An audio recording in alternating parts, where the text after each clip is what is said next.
Everybody, it's day 2 of the Canterbury NACRA Men's U19 Rugby Championships. My name is Gifttime and Bailu. I'm here with the Suarez.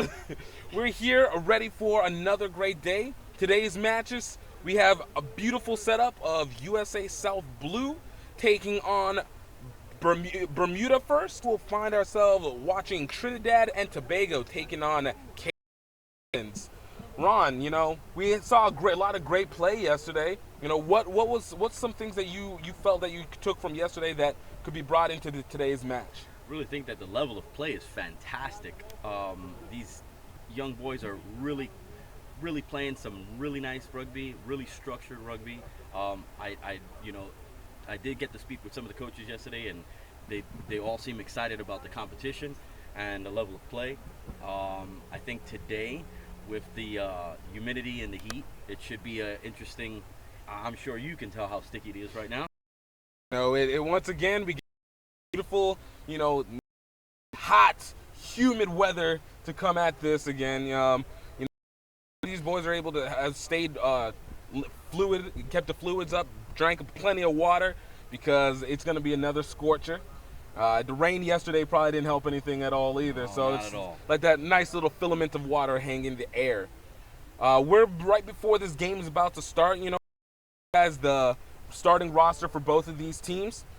Just starting off for USA Blue, it is Tibbetts at loosehead. We have Hunter Bright at hooker.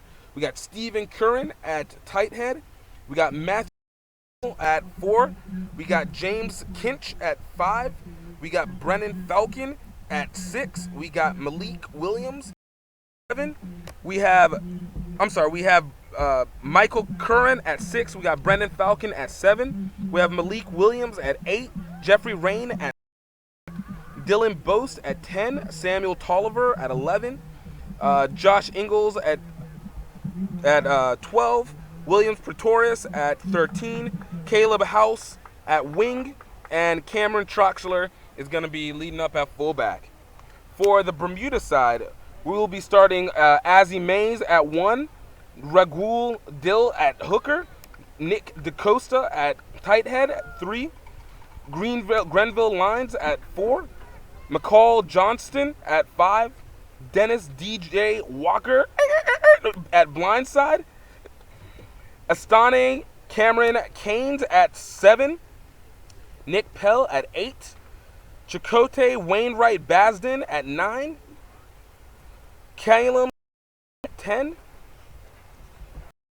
Francis at 11. Mikey Dill at 12. Danko Kane Hayward at 13. Colleen Williams at 14. And at fullback, Cedric Enos. Both these teams setting up for their national anthems. So we'll get ready.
can't think of anything better.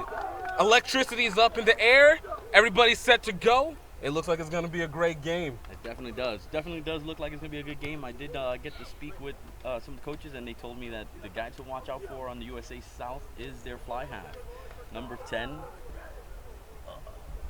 Dylan Boast. Yeah, he's captain of the squad. Actually, he's a freshman over at Arkansas State. Had a chance to be able to play with the starting side as well. They have a lot of high expectations for this kid. Not to mention, on top of him, you have people like Brendan Falcon and Cameron Troxler, 2 returners coming from great programs over in New Orleans.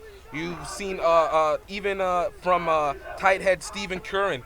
Mark Williams seems to have a lot of high hope for these veteran guys coming show the way, having a little bit of college experience under their belts as well. So, even though this might be their last time playing for the U19s, one of their most impactful times. Oh yeah, and I know that talking with Mexico coach yesterday, they feel that this is going to be their biggest challenge is USA Blue.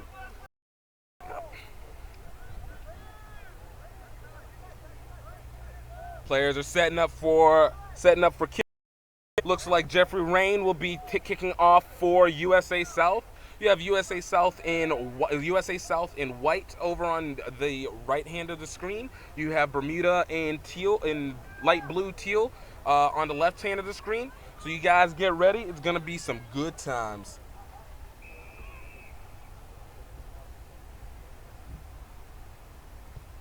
And the ball is off.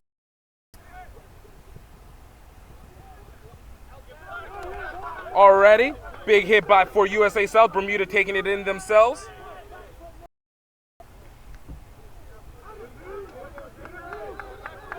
Great defense by this USA South team, showing a little bit of aggression nice and early in the game.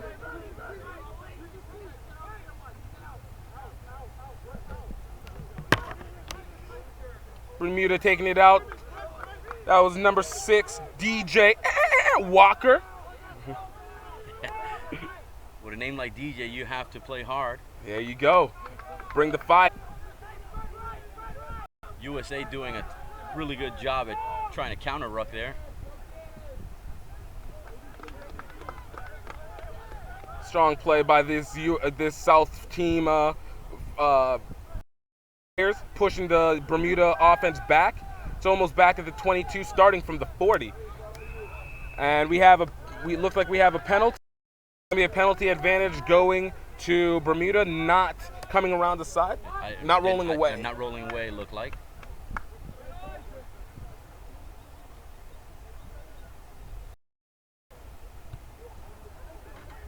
Ball's kicked, does not go into touch, recovered by Cameron Troxler. It's passing out to the outside. That is to Dylan Boast, taking it out to the wing, and we have a whistle. We have a forward pass against the South team. It'll be Bermuda ball at the scrum for the scrum. Tough call right there, tough call. That was one of those flat balls that can go either way. There you go. It's all about those nuances. A centimeter to the left, a centimeter to the right makes all the difference. Oh yeah.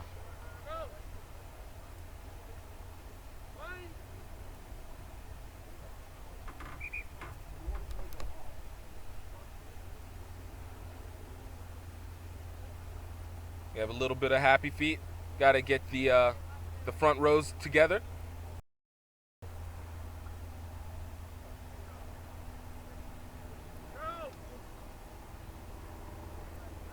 Bermuda is the 6th ranked team. Very young players. They have very few returning players.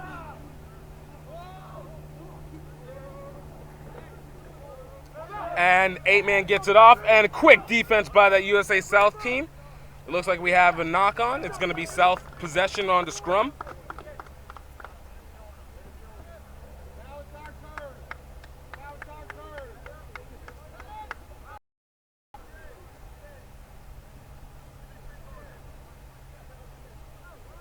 Early this morning in the hotel, I got to see the Bermuda 8-man. Nick Pell. He was dressed up in his gear, ready to go, and it was about 7:30. These players are very excited for this game. There's no doubt that they have been waiting for this all for the last several months. Boast gets the ball out. It's out to, that's Rain getting the ball out to Boast. Quick play by number 13, William Pretorius. And there's a knock on. Bermuda getting possession of the ball.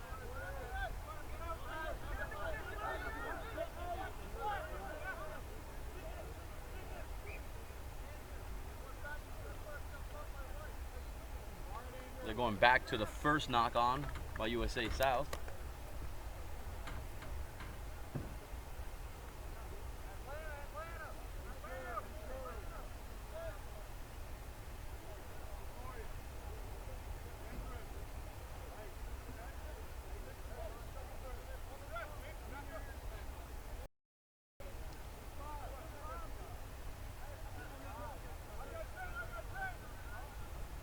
Looks like we're setting up for another scrum.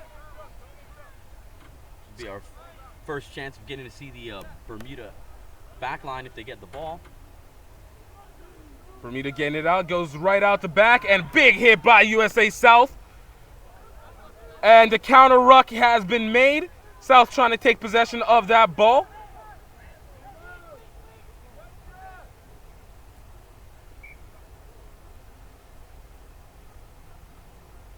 And we have a knock on. It's going to be a scrum advantage going back to Bermuda.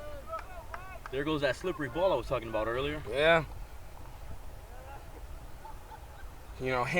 Ball movement is going to be key to this. We know that, when it comes to winning games, it's going to be how you can get it out to your players, to your best players. Both these teams are going to need to make sure they can handle this and hold on to this well, or else this can become a very messy game. Oh yeah, possession is going to be the key. Yesterday we saw a lot of teams struggling with possession, and the teams that were able to maintain possession were our winners. Victorious.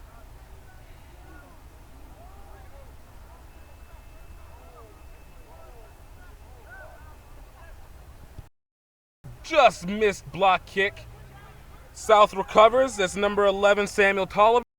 Tolliver trying to cut it down, still on his feet. Taking on two tacklers as he gets it down to the 20.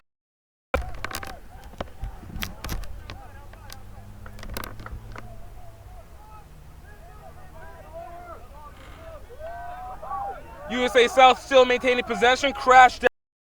Number 2, Cameron Tibbetts. Ball's taken now, kicked by 13, William Pretorius, and it is recovered by Bermuda.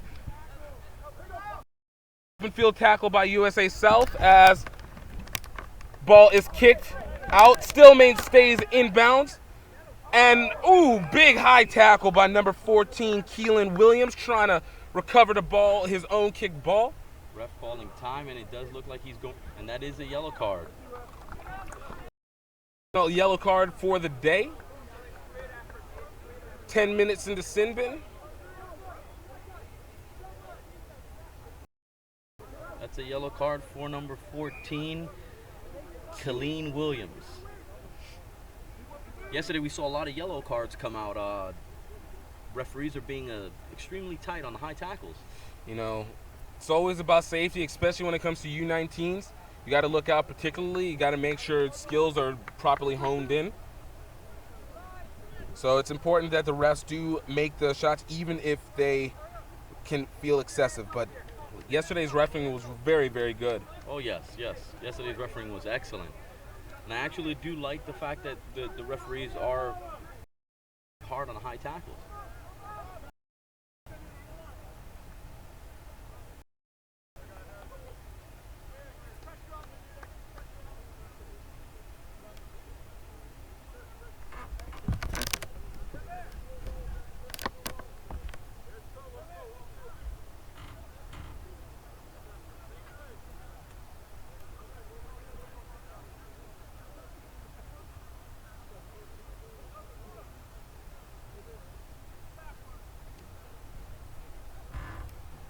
Looks like we're setting up for the scrum.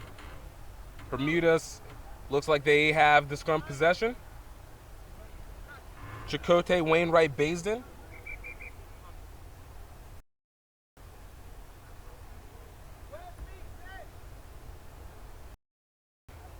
We have about 27 minutes remaining in this first half. Score is still 0-0. Bermuda having possession of the ball.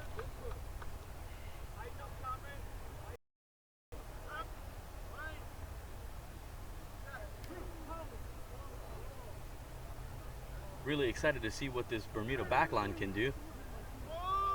They can get some clean ball. USA scrum really strong. You know one thing, they have some good kicking ability. Nice little pass back out. Bermuda still maintaining possession of the ball. South with the strong attempt at counter ruck. Bermuda trying to take the outside. That's number 6, DJ Walker. And we have a penalty advantage going to Bermuda.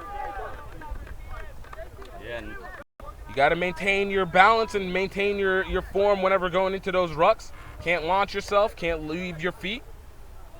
it is one of the tougher techniques at a ruck, trying to maintain your feet with the gameplay being so fast. Jinko Harris trying to get the ball out. Ball goes into touch.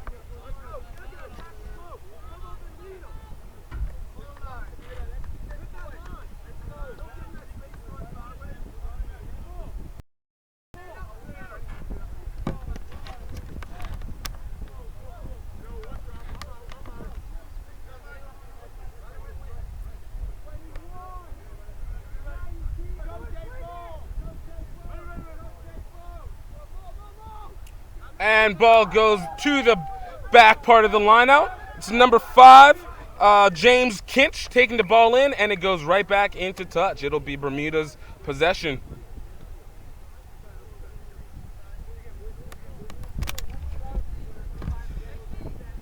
Ragul Dill setting up to throw the ball in for the lineout for Bermuda.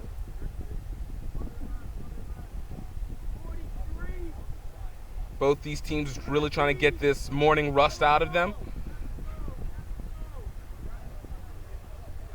Bermuda holding it. Oh, taking it himself. That's number 9.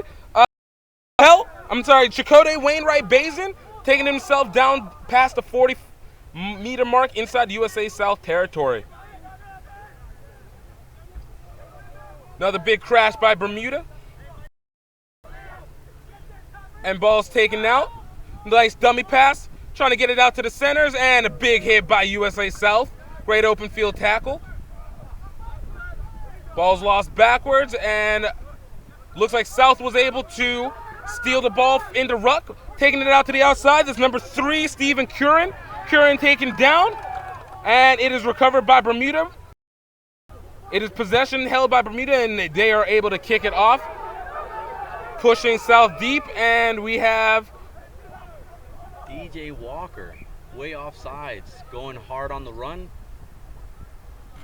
He was trying to bring the fire, just lit up a little bit too early. It was going to be taken back to the point where of the kick.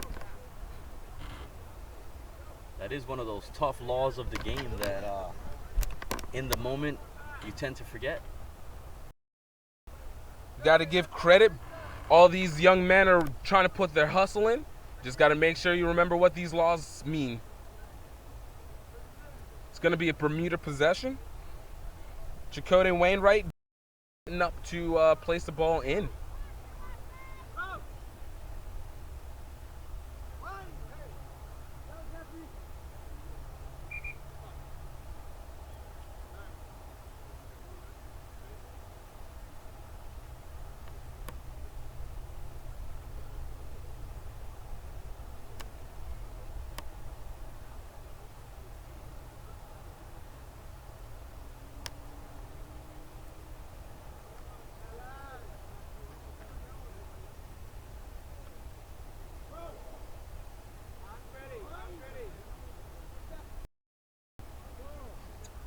Ball's in.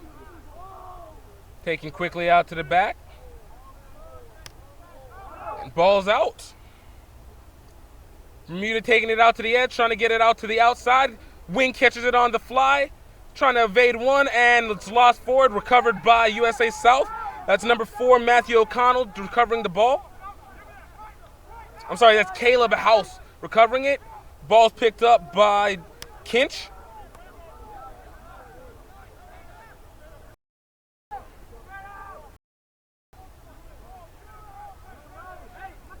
Big. USA South playing really, really tight, not using the full width of the field. Trying to get it to the outside. It looks like they were able to get it to Troxler. Troxler is taken down, but it is a forward pass, so it will be a scrum possession going to Bermuda. That could be a technique by the U.S. to play tight, get Bermuda to start sucking in on defense, and then later on in the game start to blow it up and take it out wide with that good fly half of theirs. And crash it down, begin to try and suck the players in. But you also have to remember that if you keep yourselves too tight, you might also be preventing yourself from being able to take the fullness of your efficiency. Yeah, exactly. It is a tough decision sometimes, but I guess that's what the coaches are there There for, you right? go. Looks like they're taking their first water break of the day. Looks like we have an injury on the far side of the field. We know it's really hot, so these water breaks are going to be really, really necessary. Can't get enough to say about hydration. You got to drink before the game and subsequently after, because you're going to lose a lot of liquids in this heat and humidity. Yesterday we did get to see a player go down with a heat stroke, and that's nothing pretty. That is nothing pretty. It's a scary sight to see. Yeah, we hope that he's all right. That was with the Turks and Caicos team. We hope he's all right. We never want to see anyone injured. We want to see hard play, but we don't want to see injuries. There's a strong difference. Looks like they'll be resetting.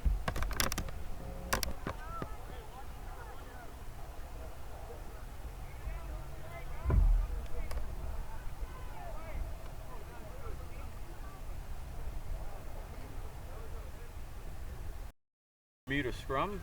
Again, I'm still waiting to see Bermuda's backline get this ball. You know, we've gotten to see glimpses of their scrum half. We know that they can kick the ball well, and we've seen that they have some speed, at least running down the field. We saw their number 14, Keelan Williams, try and chase down the ball, even though it led to a high tackle. Mm-hmm. But we have yet to see them actually move the ball a little bit, begin to progress it themselves without having to kick for positioning. Exactly, and earlier I got to see them do their warm-ups, and it seemed like their 12 Mikey Dill. Yeah. He was really moving, really doing a lot, and it just seems that they're right now on a dummy move with the 10. Haven't got to see him too much with ball in hand. All right, ball's out to the fly half, and it is kicked. Goes straight out into touch, so it'll be South ball back at the point of touch. It's going to be a line-out possession.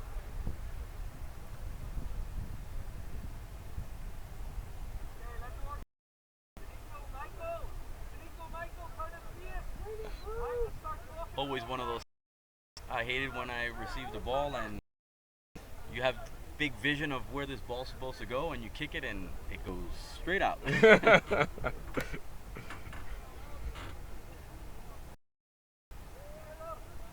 Cameron Tibbetts setting up to put the ball in for South. And it is recovered.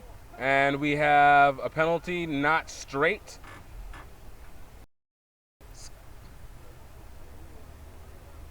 Looks like we'll have a scrum possession going to Bermuda.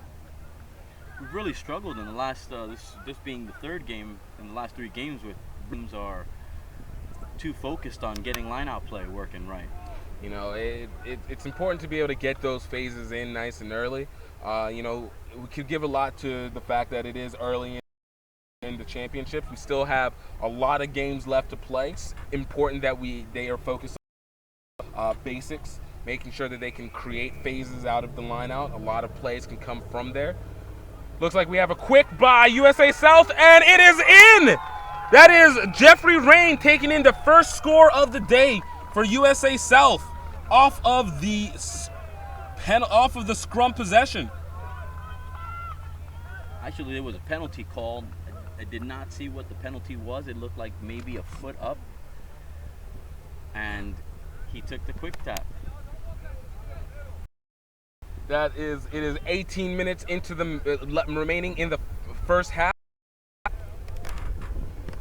We did get to see a couple of tries yesterday off of quick tap penalties like that. We know at the end of the first half for the Barbados versus Turks and Caicos game, there was last second by their scrum half Malcolm, and we saw it plenty of times during the USA Red game. Mexico was able to take advantage. So it's important that players are able to remember that the game, just because you have a penalty or anything, that you don't let loose. You got to keep your eye still on your opponents, back up quickly, and get ready for the play. That was, to me, I felt what maintained Mexico's big lead against USA South Red was the fact that every opportunity they kept taking the free kick. Just in case you don't know, USA South team was able to bring in two different sides. You have this USA Blue side, a little bit more experience. That is a made conversion, 7-0. As I was saying, USA South was able to bring in two teams. You have USA South Red, USA South Blue. USA South Blue contains many of the veterans, most of the veterans that came from last year, and a few other extra players. USA and the guys that will be kicking into that spot for next year. So this USA South team has been developing a lot over the last couple years as they've come into their own in NACRA. And today, where we get to see these great possessions and see how they to develop and mature. They have done well with their recruiting base and their training. You have to give credit to them. Such a giant pool of players to pick from. Ball's off, recovered by South. Ball's taken in. Down deep, that is the number 4, Matthew O'Connell.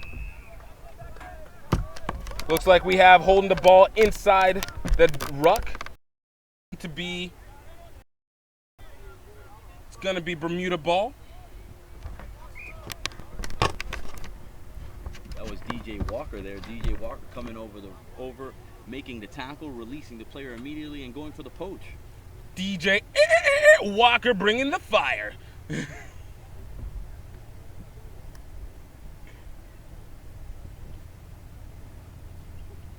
Looks like Kalium Mall will be setting up to go for post.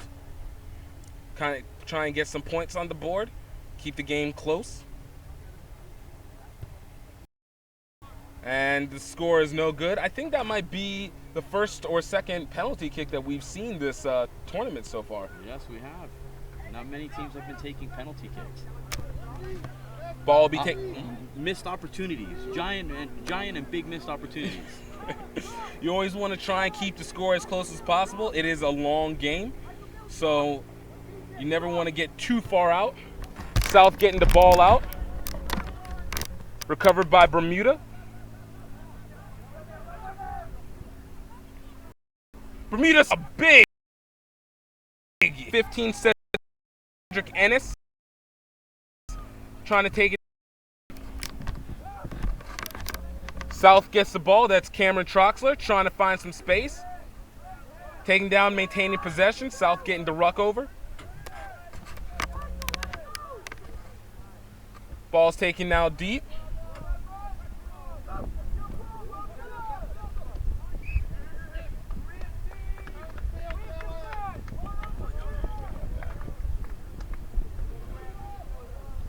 Looks like it's gonna be a scrum possession going to Bermuda.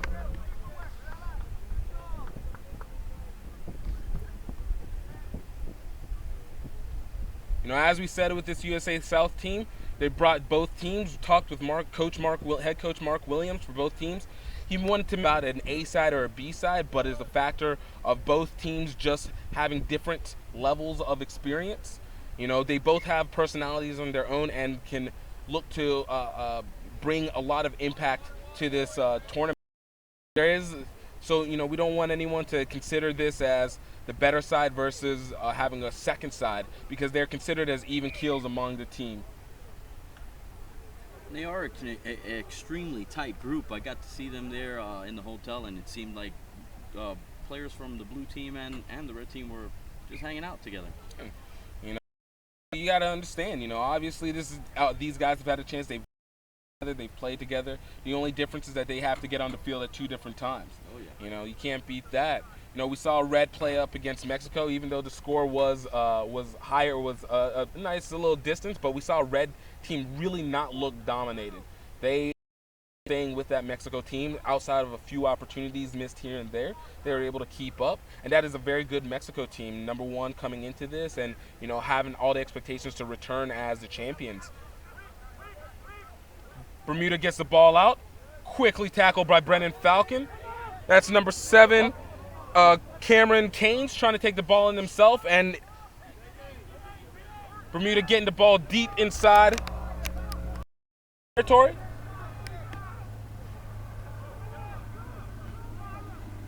Ball's taken to the edge, and it goes out into touch. It's going to be USA South possession.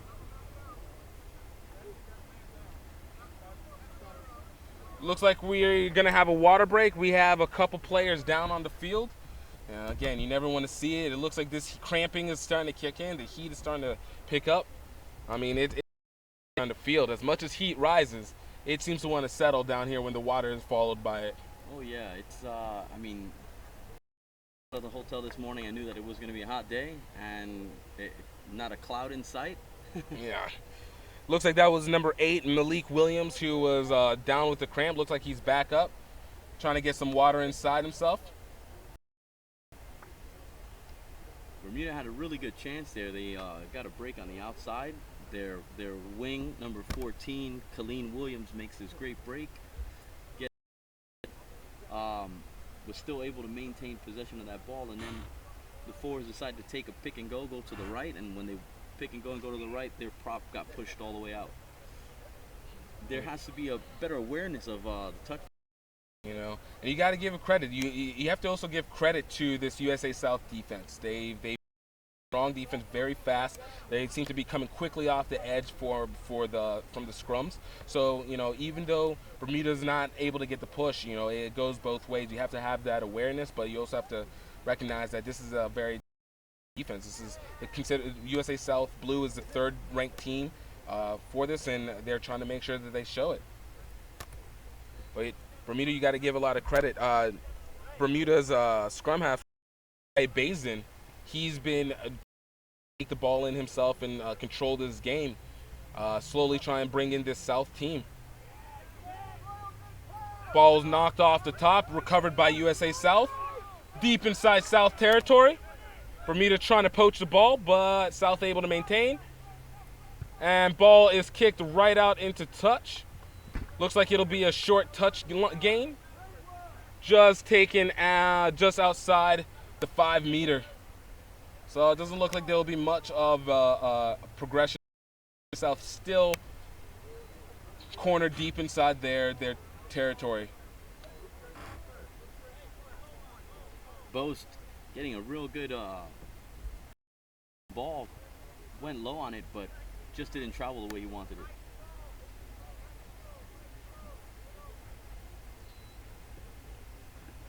Ball goes up. Bermuda getting the ball out, and scrum half faking to taking it in himself. Trying to find some open space. That's number 10, Maul, trying getting it out to the and we have a knock forward, recovered by USA South.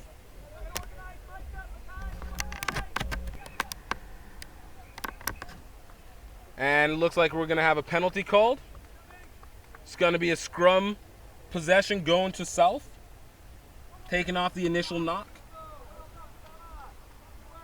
The referees have done a fantastic job of play continue on these advantages. You tend to see at youth level referees stop the game a little bit more than we're seeing that these referees are.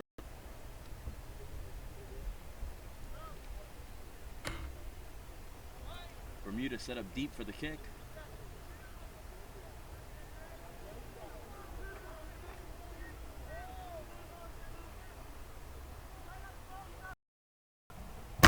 And South gets the ball out, able to at least give themselves a little bit more space.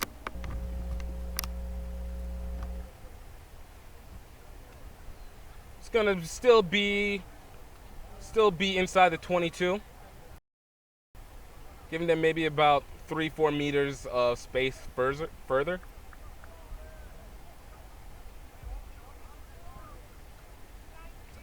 About 9 minutes left in the match. In the half? In the half, excuse me.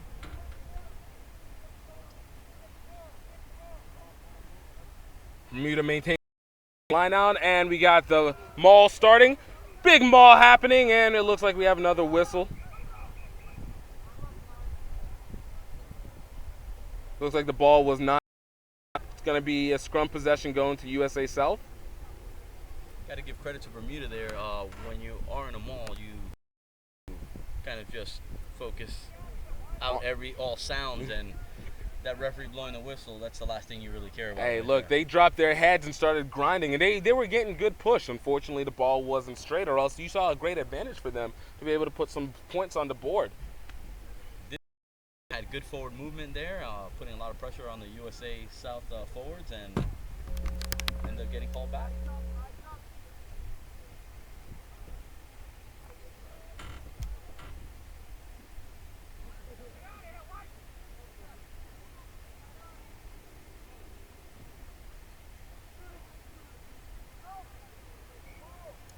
And the ball is knocked. Didn't go in straight, so it's going to be a re-scrum.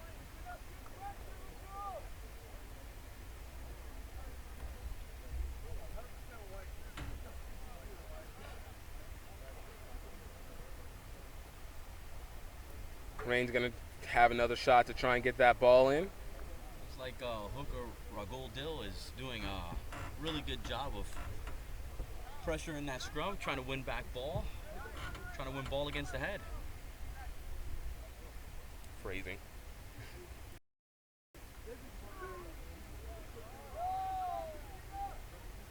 South seems to have possession, and ball's out. Dylan Bose getting it out to,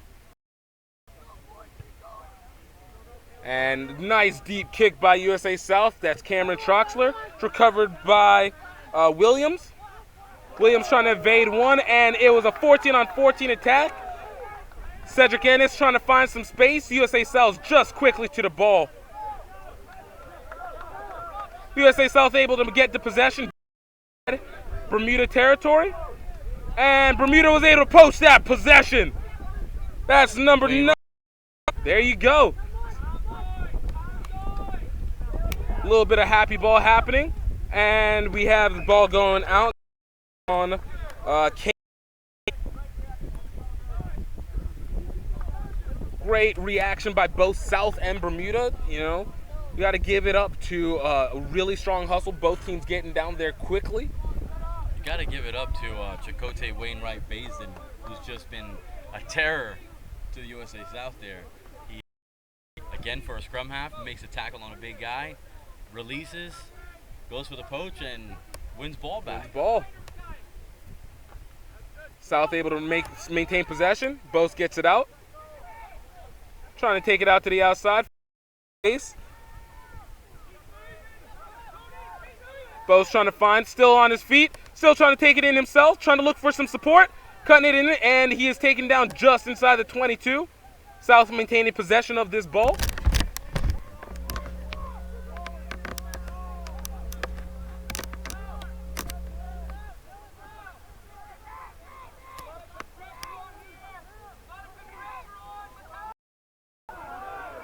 Looks like Pretorius is taking it out, finding a little space, and getting it out to Troxler, and we have a forward pass called. That was really great ball movement by completed in the last second, finding a lot of spacing. Ball got into Pretorius' hands there, and USA South had a huge overload on the outside. He decided to take contact, and USA was still able to maintain that overload on the outside. Forward pass killed the momentum of play. Looks like we have another water break coming on.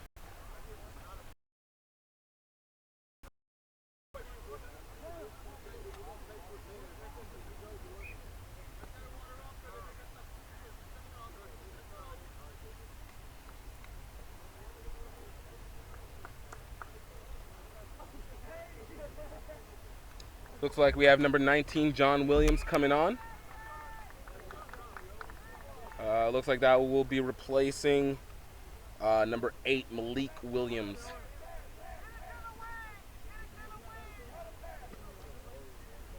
Williams was suffering from cramps earlier in the day, and looks like he just wasn't able to get over it. Cramps are nothing to play with, but on top of that, you don't want to work these guys too much in these first matches. There's still, like we said, a lot of games left to be played, so you want to make sure that they're fresh for the next ones.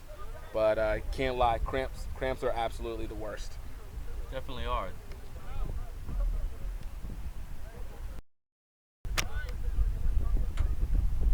USA South defense back, the defensive back three are pretty deep, expecting Bermuda to kick. Ball going straight out. It's going to be a re-scrum. Bermuda still maintaining possession.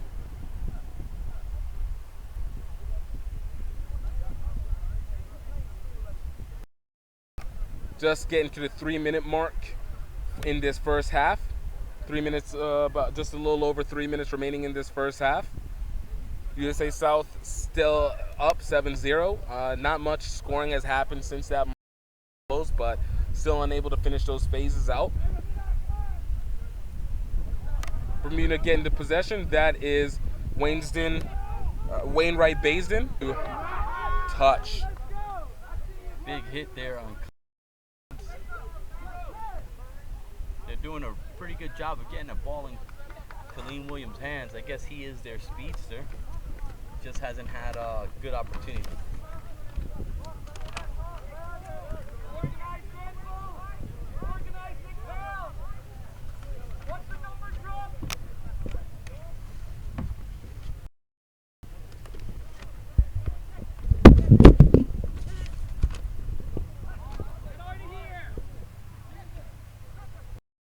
And kick for Bermuda.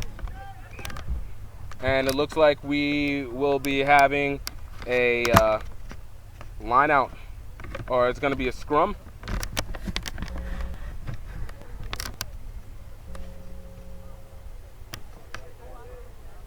Captain of Bermuda looking from the referee on what the call was.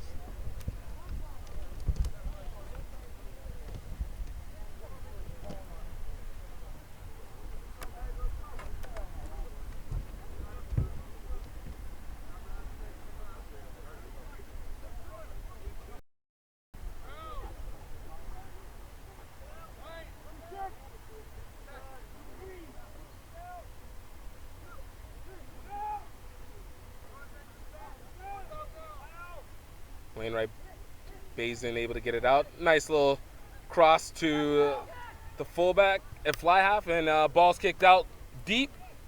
Recovered by Troxler. And it's 7-0.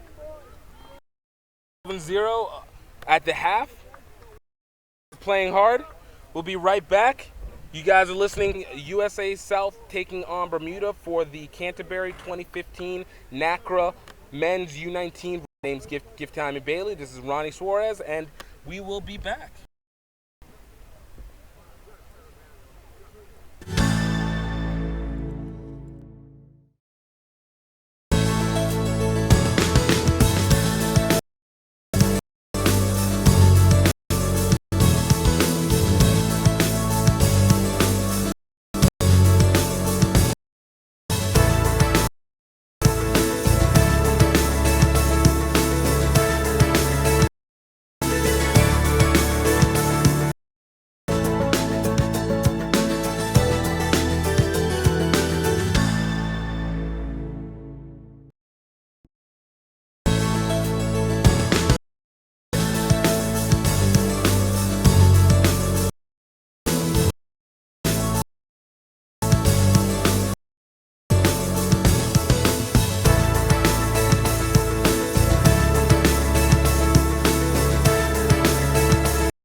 All right, it looks like we're getting ready to start the second half again.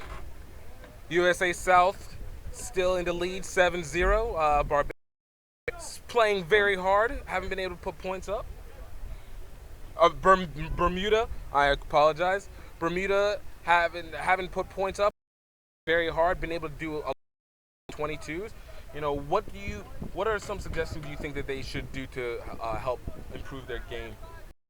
Anything bad. They just they haven't been able to maintain good possession of the ball. It seems like every time that they have an opportunity, not kicking out, and the one time that they had a really good attacking opportunity, they just didn't really use their field awareness as well as most teams should. Mm-hmm. USA South has been playing hard, but considering what's being expected of them, they've only been able to get one score up. What are some things that they have done that they need to be able to change for this second half? I hate saying this as a coach, but it seems like USA South is playing down to Bermuda's level. Bermuda is a younger team. They're not a bad team. They're not as experienced as some of these players on the USA South team. So I would expect that USA South to use their game plan and their style of play instead of dropping their level to play against Bermuda's style. Excellent. Looks like we're just waiting on the whistle off. Bermuda going to be kicking off to USA South for the beginning of this second half.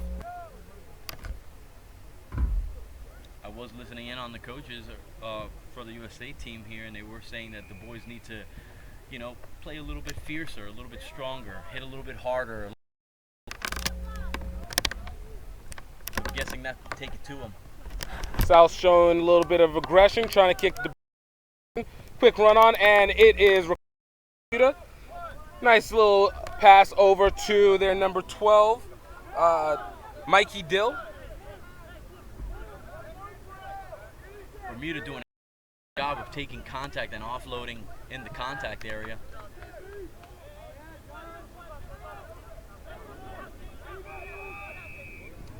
Looks like we have a penalty advantage.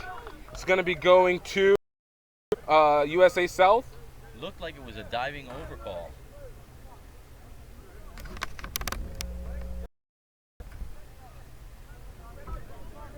Bermuda, there it goes again.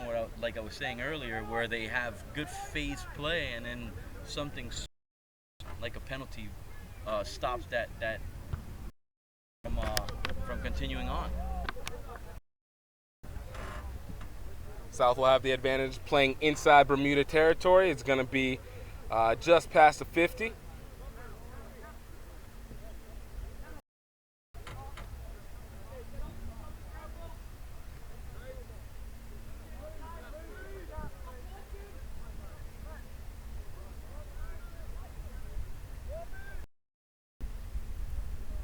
Their U.S.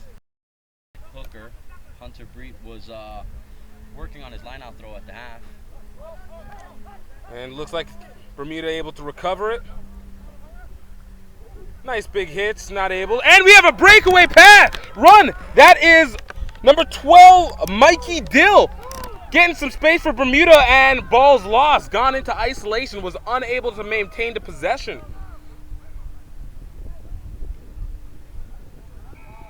And the advantage going to South. Dill, being the player that I was talking about earlier, that he does have this great breakaway speed and was looking really great in the warm-ups, and they hadn't been using him, and finally we get to see him go. Open it up. It came in the factor of a loss afterwards, and as great as go, you have to still make sure that you have support behind you. Basics, or at least the support needs to be able to be there so that whenever you do get tackled, you don't have to worry about a poaching. Oh yeah, and sometimes that's the trouble with being so fast. Yeah. Sometimes you're too fast for your own support.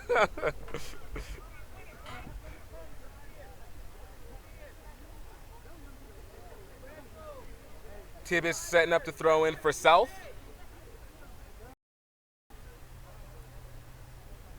And ball's up and straight. It's going to Scrum advantage going to Bermuda.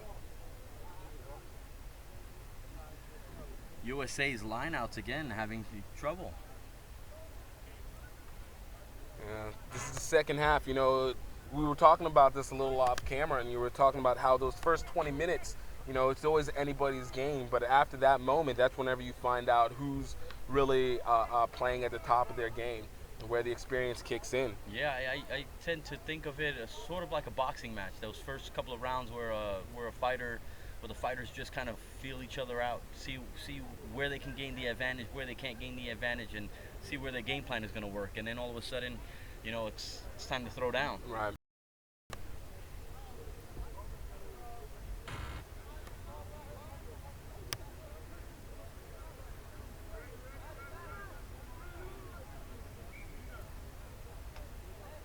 Looks like we have a little bit of happy feet happening inside the scrum. We're going to have to deal with another reset.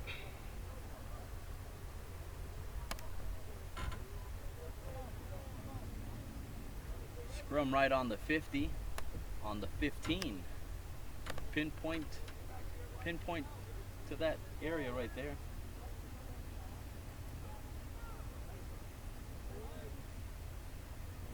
Wainwright Bazin setting up to put the ball in.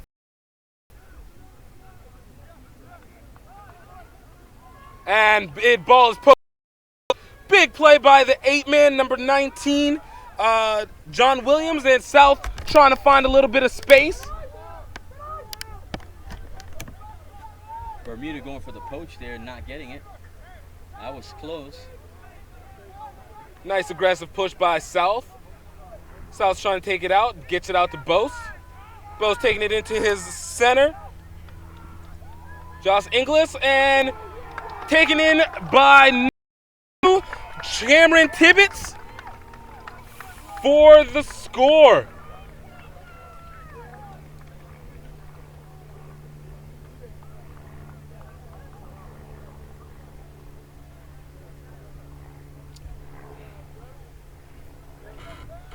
Great poach by the big number 8, John Williams. You got to credit great scrum play. You know those little phases make all the game, and once again we saw those close breakaway runs. Then you have to give it a great transition over to the center and getting it inside and making the score. It is. I have to say that it is difficult for a scrum half at that scrum to make that judgment call of whether, when you do lose a scrum, when you feed the scrum and you lose the scrum, where to go, what side to pick, who to defend, and those situations or break.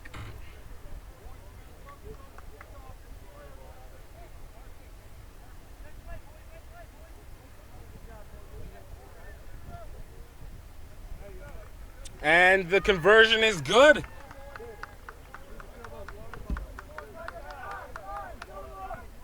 South able to open the second half with another opening score. Bermuda will take this time, have a chance to kick it off to the South, to USA South. I think we have to make a correction on that try. It was number 12. It was number Josh Inglis who made the score, not Tibbet. Still great play, but give a lot of credit to Josh Inglis being able to make the dummy, being able to maintain possession of the ball and weave through that defense. Wove so good it looked like it was a pass to another person. Oh yeah. So I didn't see that substitution that went in, but Nick DaCosta, tie head for Bermuda, has been replaced. South able to maintain possession of the ball. Ball went to Hunter Bright. And we got a penalty advantage going to USA South. USA taking a quick tap. Almost with the breakaway, double tackle, and we got a serious injury on the field. Looks like that was an attempted tackle on Jeffrey Rain. Kayla Mall down. captain and fly half. That's a situation where you instantly know a player's hurt because the tackle is made. He's writhing in pain and hitting the ground. Yeah. Situations that I don't think anyone wants to be in. No one wants to be in those ones.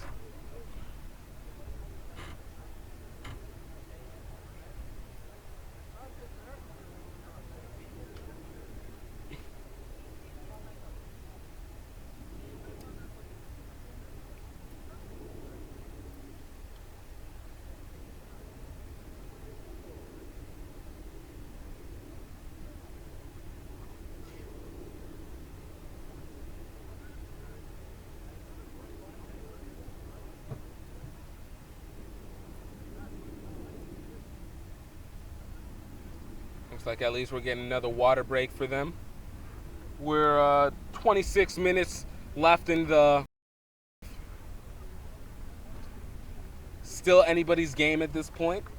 You know, we're seeing the chances for breakaway, but at the same time, we're seeing a lot of players isolate themselves and not be able to get the support. Yeah, and that's what's really hurt Bermuda right now. It's just that they when they do have these opportunities, they don't have the support there, you know, or a bad decision is made, and I guess, you know, that's the game of rugby. That's the game of rugby.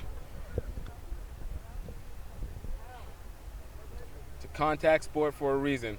Looks like we have the players back. Scrum being set up. It's going to be a South possession. Caleb Maul ended up staying in the game. Rain gets it out to Boast. Boast getting it out. Taking it out to the wings. Trotter trying to do a dummy and trying to pass it behind and loses it. Bermuda ball. That was number 13, Danico Kane Hayward, who was able to recover the ball. South was able to get the ball back on the... That's a knock by White. We're going to have a penalty advantage going to Bermuda.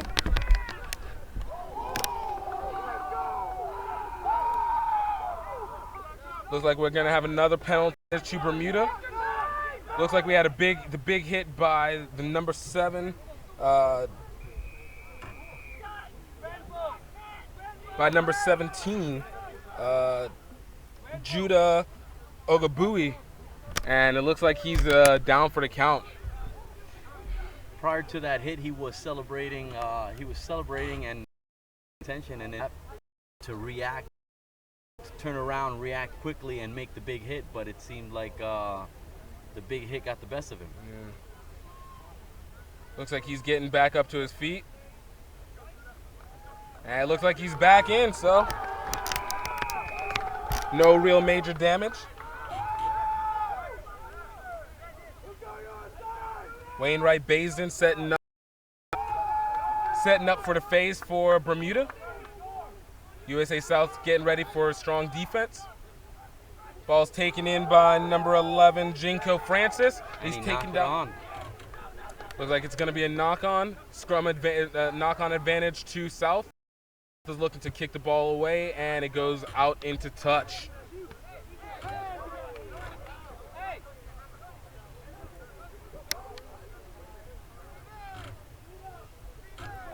Game's getting a little intense right now.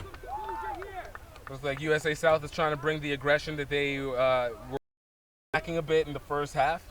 But you got to be careful. You can't go aggressive and penalize, because that will still hurt you regardless. Oh yeah, aggression can be good and bad at the same time. You can get a little bit over aggressive and it kill your plays. Dangerous line out right here for Bermuda if they can win this. And ball's recovered and try to take it in by Wainwright Basin. Bermuda still maintaining possession. Strong defensive play as USA South tries to push them back. It looks like that was Inglis pushing that Bermuda back. And we have a penalty advantage, not releasing the ball, not releasing the tackler.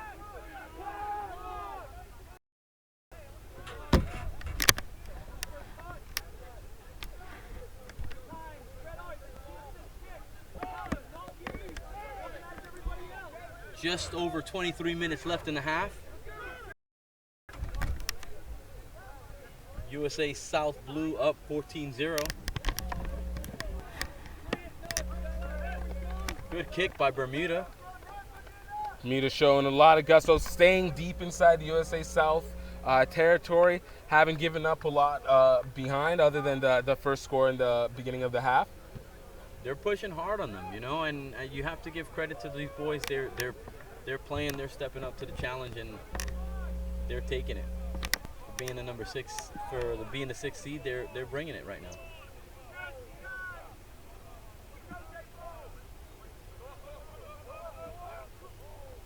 And South manages to poach the line out, and we have and it looks like it'll be traveling back to where they started the line out from.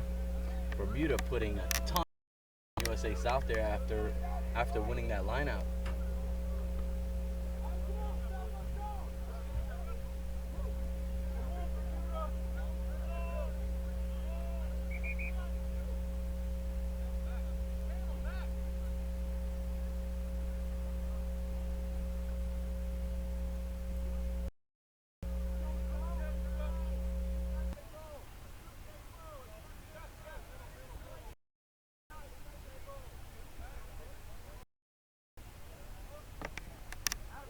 And it's another poach for USA South.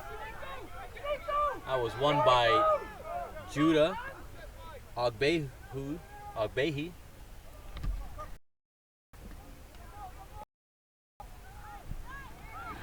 And it looks like Cameron Trucks are trying to get a nice little. USA South finding a little bit of space, trying to open it up, and they're taken down just inside Bermuda territory. Great pickup. USA South supporting very well, unloading very well out of the rucks.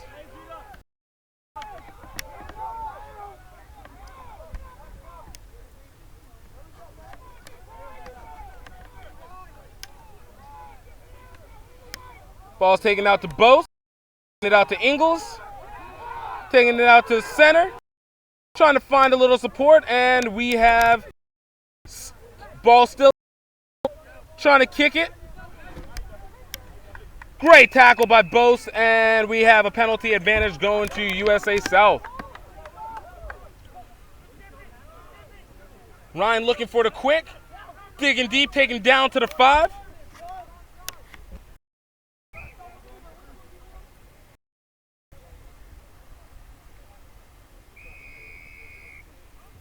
And it looks like we're going to be taking the penalty advantage back from the original spot. Looks like the penalty's going back for an early tackle. Those are judgment calls that are pretty hard to do in a match. You know, you don't know if this man's about to pick up the ball. If he's not going to pick up the ball, what's he going to do? Is he going to kick it? And those loose balls, those decisions are pretty tough, and that man chose the bad one.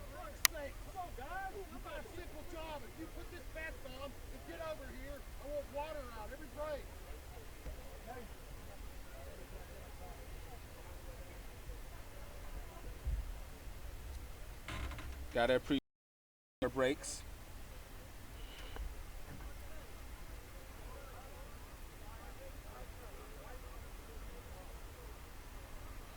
We want to take this moment to thank sponsors of this tournament, Canterbury, for providing much of the equipment available. Thank Omni Hotel for providing the field. We want to thank the Central Florida Sports Network for providing the opportunity for it to be played here in Orlando. USA South getting the ball out. That was Hunter Breet taking it in himself, getting it down to the try line. Not quite in for the South trying to be aggressive.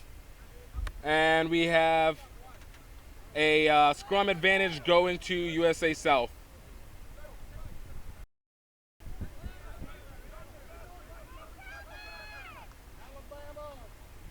Looks like we have another substitution. Calvin Gentry coming in for, it looks, Dylan. I'm sorry, not Dylan Bose. Coming, Jeffrey Ryan.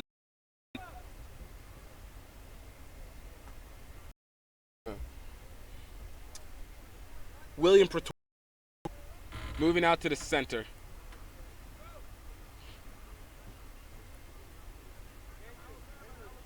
South setting up for the scrum. Jeremy Ryan putting in for at scrum half.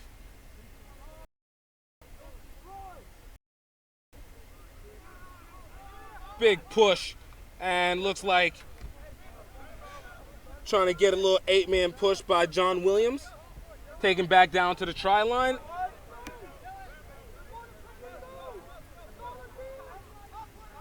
USA South's trying to take advantage. And it looks like we have the score.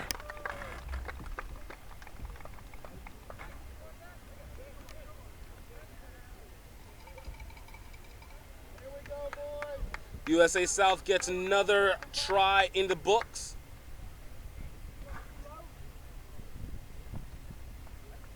Let you know who made the score.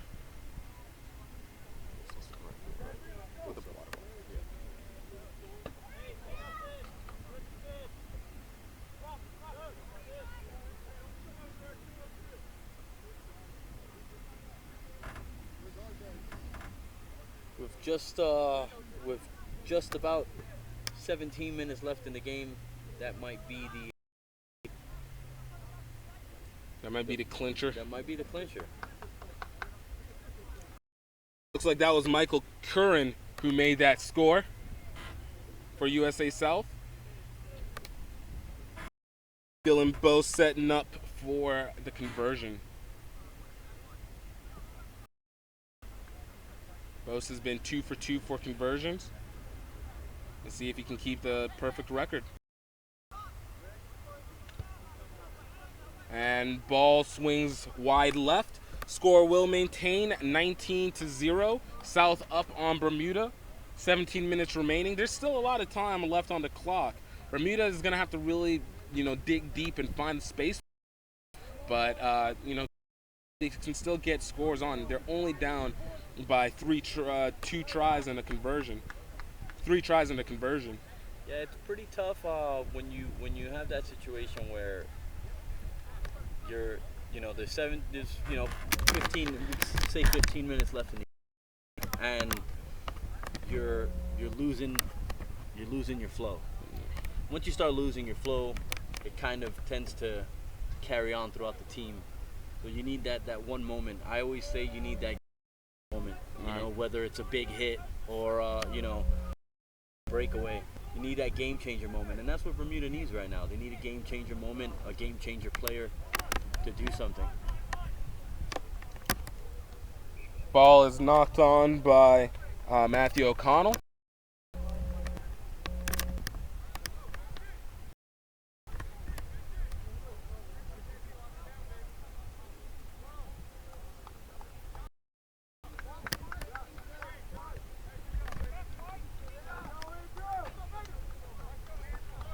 Looks like we have another substitution.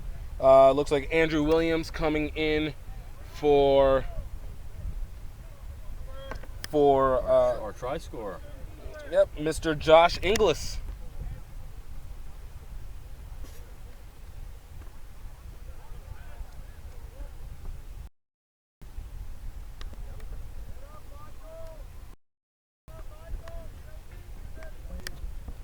It's going to be Bermuda possession.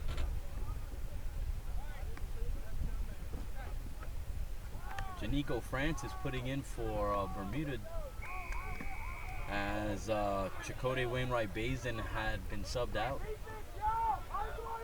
Looks like it's going to be a free kick for Bermuda.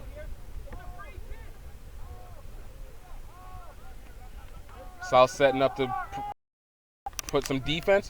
Ball taken out to the lock. Bermuda trying to find a little bit of possession. It's taken down deep at the try line. Bermuda having a chance to push this one in. Referee's playing advantage. And it looks like it's going to be a penalty advantage going to Bermuda. And great stop by USA South.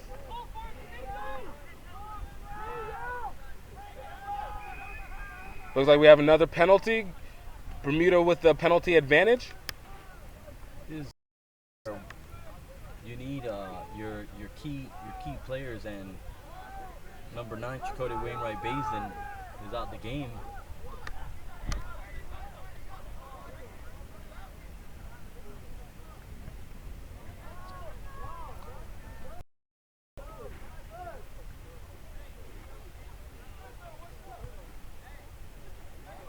Let's see what Janico does here.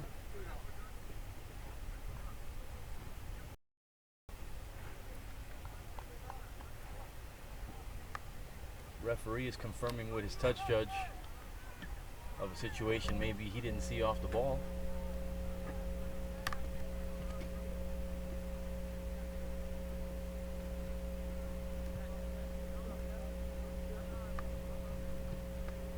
And the referee is going to the pocket. And it is a yellow card to USA South. Though the score is still high, it's not a great time to be able to lose any players.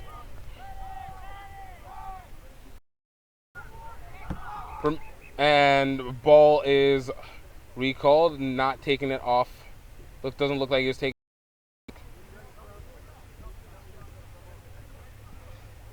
Player still hasn't gotten to his the sin bin player still hasn't gotten to the chair. One of the things that a lot of people don't know is that your sin bin technically does not start until you get to the chair. So they try to the chair, and he was just walking very slowly. That was number 3, Hunter Bright. Looks like we're gonna have Stephen Curran. Stephen Curran, sorry. Stephen Curran out of Georgia Southern. Player to watch, according to Mark Williams. We've seen him play very tough this game. You know, a little bit of aggression again, just ending up in a penalty, a little bit of a high of a tackle.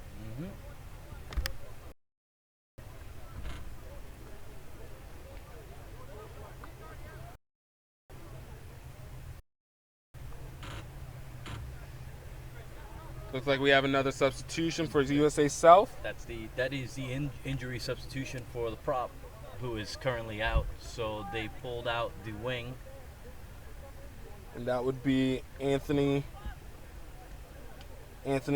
Coelho that came in for that.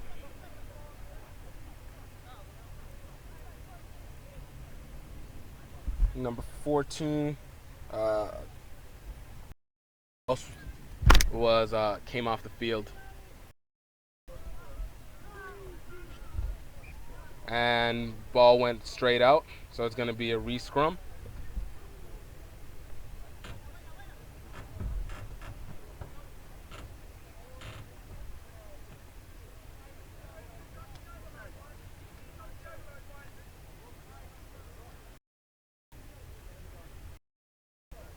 Looks like Bermuda is going to be making a substitution themselves. Number 21, Anthony Sosa is coming in.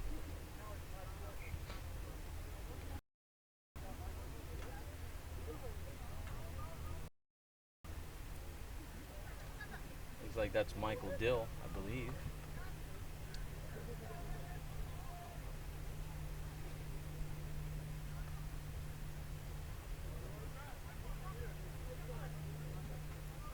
Yes, that was Michael Dill.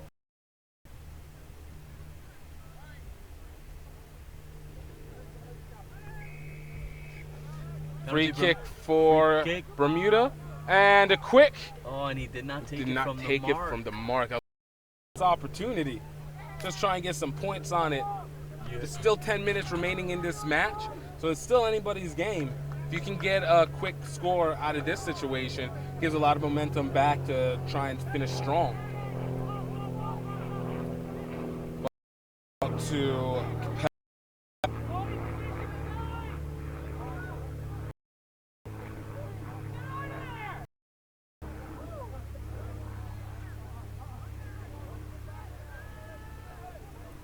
Nice attempted dummy and a big hit on number 14, Williams. And we have a penalty. There's a Bermuda just can't seem to get their go forward. They keep getting these balls, and instead of taking a chance at just going forward and playing smash mouth rugby, they're trying to take it to the outside there's a lot of indecision and there's a lot of loose play.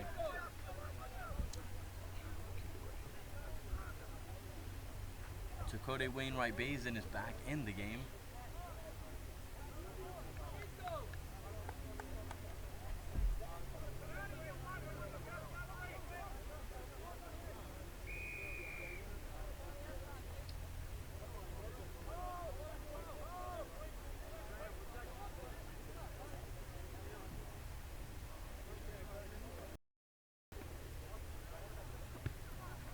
Nico Francis kicking to touch for the Bermuda lineout. Gets it right to the 22. Still inside South territory. 8:50 left in the match. According to our clock.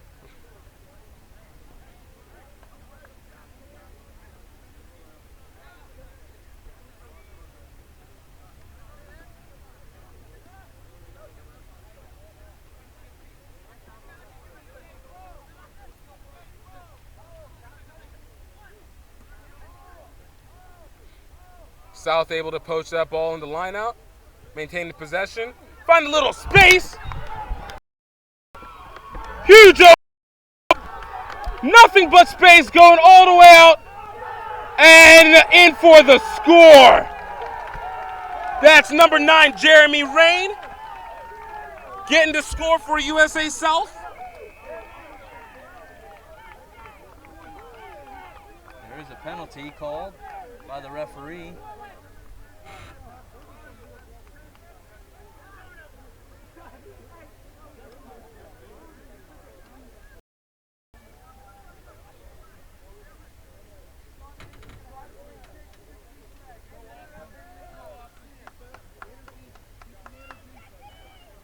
Great play and great attention paid by Jeremy Rain. Great awareness there. Able to creep underneath that that defensive front, find a little bit of space, timing so that Bermuda's still thinking that there was a chance for a pass, and nothing but open field for him. Did a little cut up, a little step move on the inside. Did a feint that he was coming in and got the opposing winger to bite on it, and that was it. That was all he needed. That is the way they stumbled.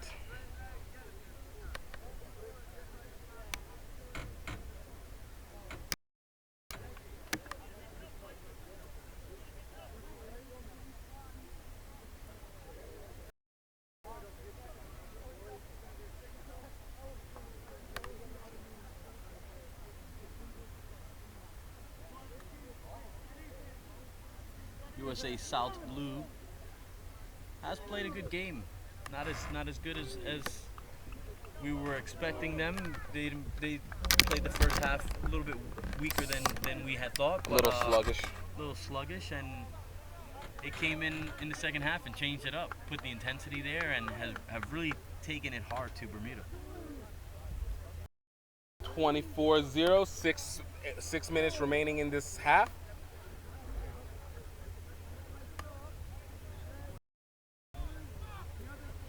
Just so you guys know, at 12 o'clock, this is not over. We got a beautiful doubleheader.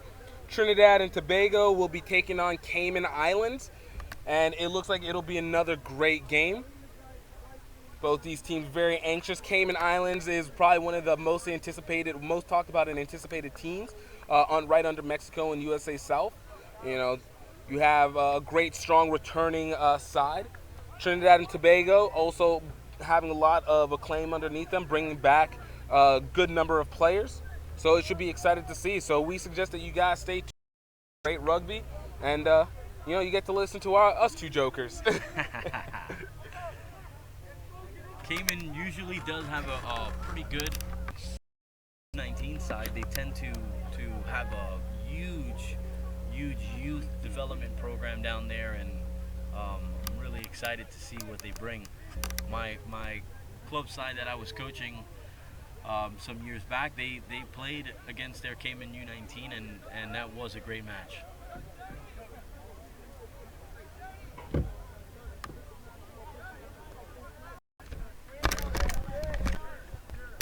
That was a great kick by the 11. wing Janico Francis.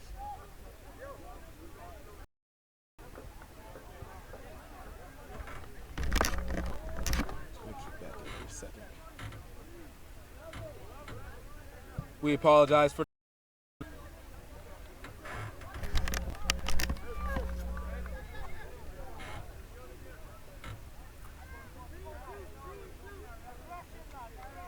Bermuda really needs to win this line out here. If anything, just for their confidence.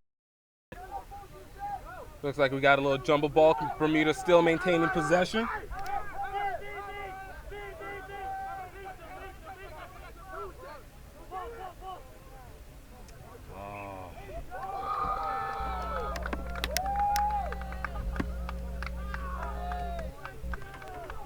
Minute 52 remaining in this match.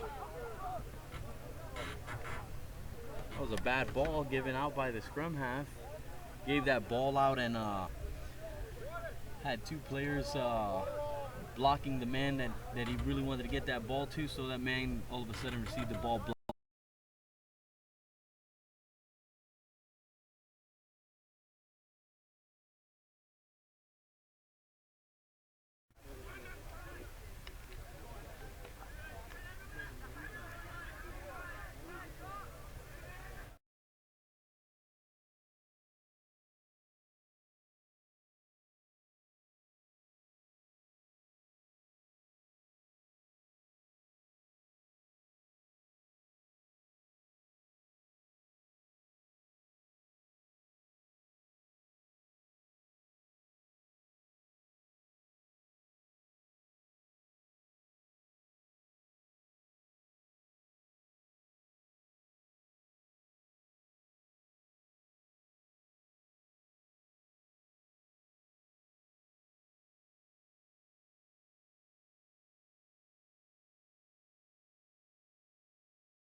Welcome back, everybody. This is the Canterbury 2015 NACRA Men's U19 Rugby Championships. My name is Gifttime and Bailu. I'm the Ronnie Suarez. We're out here for Trinidad versus Cayman Islands. Game's about to start soon. It's gonna we just came off of an awesome game with USA South Blue on Bermuda, and another great matchup about to happen. You know, Ronnie, what can we expect from these two teams? I really think that both of these teams, you know, I think they're going to be coming with a different game plan from the other teams. I mean, I'm sure that these players play each other often in the islands, and I think that Cayman always brings a really, really good team. Their U19 program is a pretty solid program, so I'm expecting to see from both sides as well. I do too. As we're going through their national anthem, let's give them that moment of silence as Trinidad's doing their national anthem.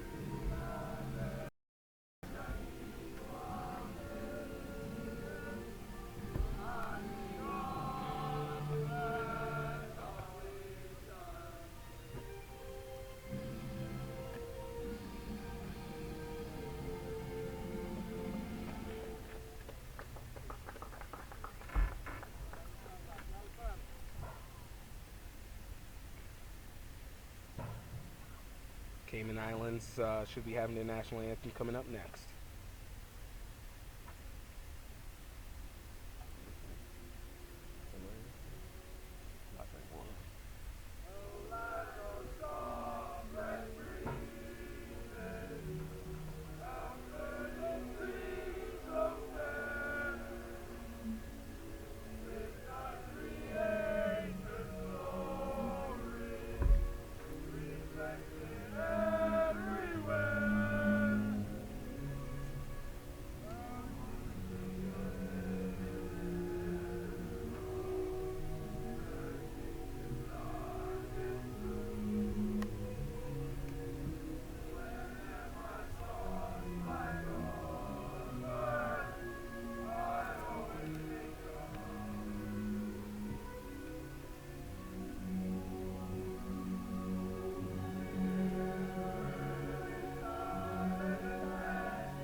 All right, as we're about to start this game, let's give you guys the starting lineup for Cayman Islands. At prop, Jordan Southway and Jordan Southway, Matteo Poloni at props, Matteo Poloni at hooker, Daniel Connolly Foster at prop, Dylan Bostic and Alex Robertson at lock, Michael Matthews, Cameron Bridgman at flankers, Henry Bolton at 8-man, Hutchison at scrum half, Miles Lumsden at fly half, Piers Davies and Maurice McLaughlin at centers, Daniel Smith and Mark Weston, and at fullback, Abdul Patterson. For Trinidad, starting props are Odell Bacchus. Hooker is Christopher Daniel. At locks, Malik Frazier and Miles Allen. At flankers, Joseph Dudley and Shaquille Dites. At 8-man, Jamie A. Black. Scrum half, Jaron Winston Jonathan and Emmanuel Joseph. At center, Kendall Corey Edwards. And at fullback, Emmanuel Cadet. This is going to be a great matchup for these two teams. Excited to see what's going to happen next. Cayman Islands coming in as a 5th ranked. Trinidad coming in as the 4th ranked team. 4th seeded team.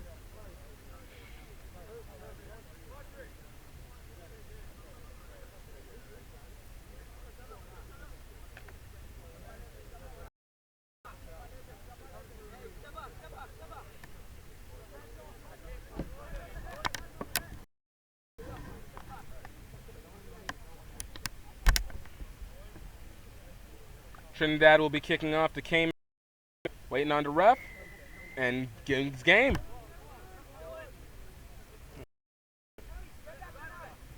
Cayman able to recover the possession.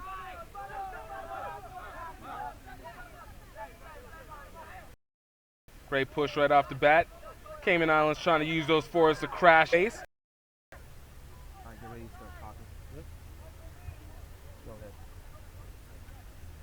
All right, so sorry about that. We're having a little bit of a technical difficulty, but game's been back and forth. Cayman and Trinidad just playing inside their 22s, back and forth.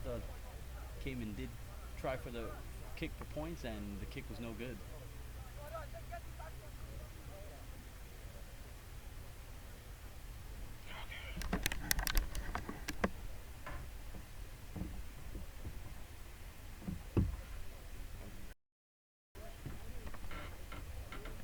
We have a Trinidad line out.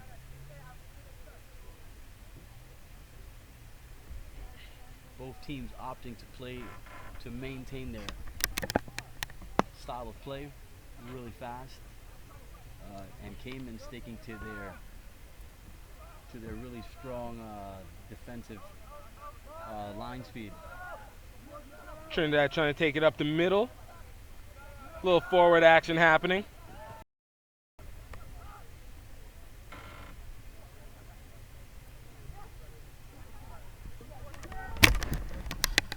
Trinidad trying to take it around on the edge, and it looks like we are getting the first score of the day. Trinidad able to get it around on the edge on Cayman, putting up the first points for the day.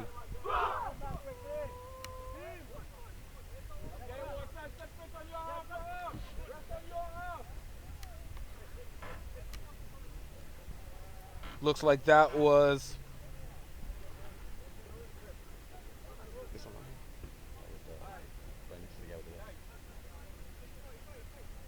waiting for the conversion.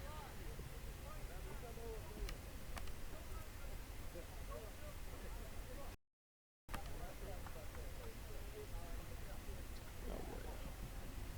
don't think we're going to be able to see any numbers. It looks like Trinidad has some the numberless kind of jerseys. Oh, it looks like that was their number. Leon Pantor for that first score. And they're able to get the conversion. Trinidad up and early, 7-0.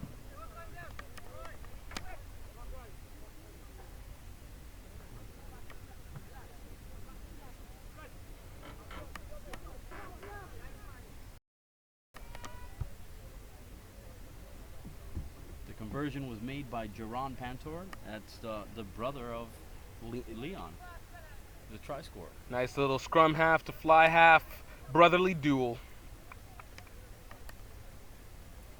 Really have to like that that 9-10 combo when your brothers tend to know what you do naturally and how you innately think. Yeah, you have this unspoken communication. Trinidad with a quick hop, using a little bit of quickness, trying to find some open space, and it looks like we're going to have a penalty advantage going high tackle against Cayman. Looks like we're going to see the card come out. And it is a yellow card. It is a yellow card too. It's going to be a yellow card to number 1. No, I'm sorry. It's going to be...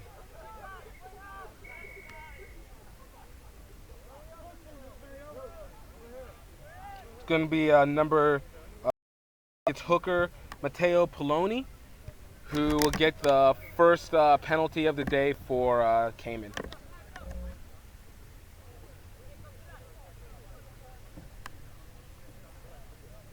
Since we are on the referees, I didn't get to introduce the referees. This is the American group of referees with head referee Haley Slaughter and their touch judge Khalil and Mark Ferguson.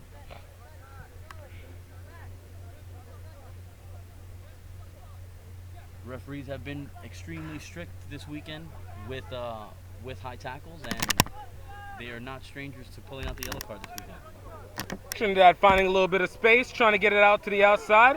It's getting out to number 11, Winston.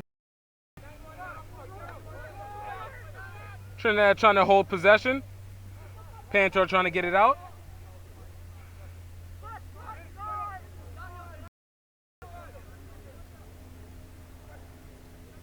Trying to find some open space. Cayman pass on the defense. Trinidad. That overload, and Trinidad just opens it up and in for the score. Trinidad able to get it down.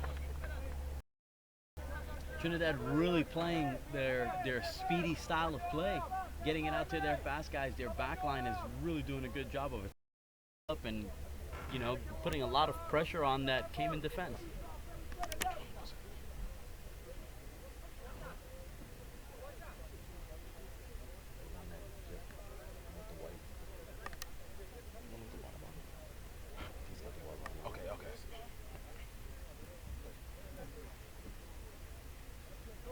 As Trinidad sets up for the conversion.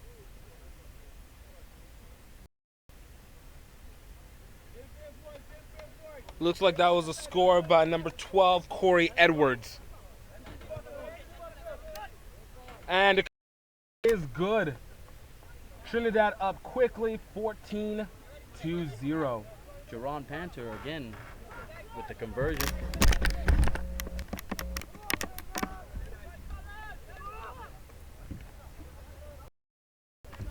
Panthers doing a pretty good job. He was kicking for about an hour.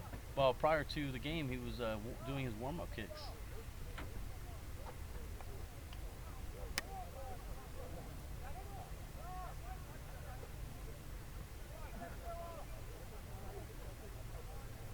Cayman's still down a man.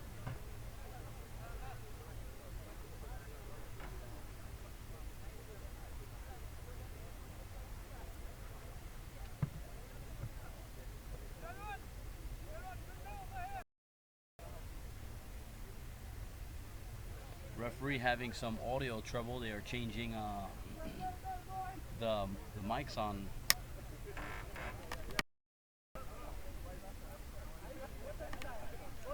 You know, Trinidad's coming into this game. You can see them coming off.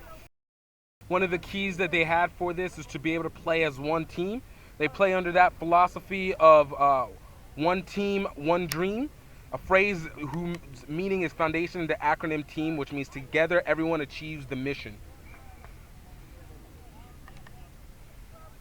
And you can see that happening. They seem to be moving as one fluid unit, being able to find those overloads, be able to crash it down, and be able to really take advantage of those opportunities. They are. What I noticed, one of the things I noticed about them was that they were extremely group. You know, prior to the match and during this, there's a lot of you know, a lot of love shown within the group. It's one of those things that when you're playing with a teammate that you like, it's great. But when you're playing with a teammate that you love, it's awesome. It's awesome.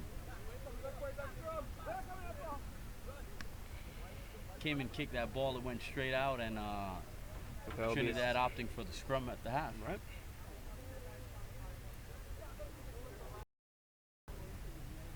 Jerron Pantor setting up to put the ball in for the scrum.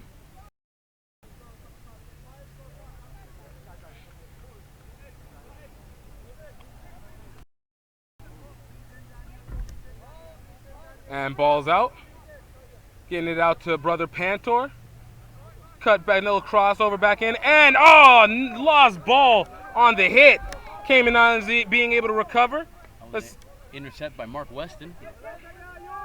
Nice, big crash by the, that's number 3, Daniel Conley Foster. Cayman trying to find some power in the run. It's gonna be scrum advantage going to Trinidad. You got to give a lot of credit to some power play by those forwards. Yeah, Daniel Conley Foster there. He's obviously he's unmissable with that purple hair. But if you have a mohawk with purple hair, then you better be able to do. You better show be able to run something. some guys over.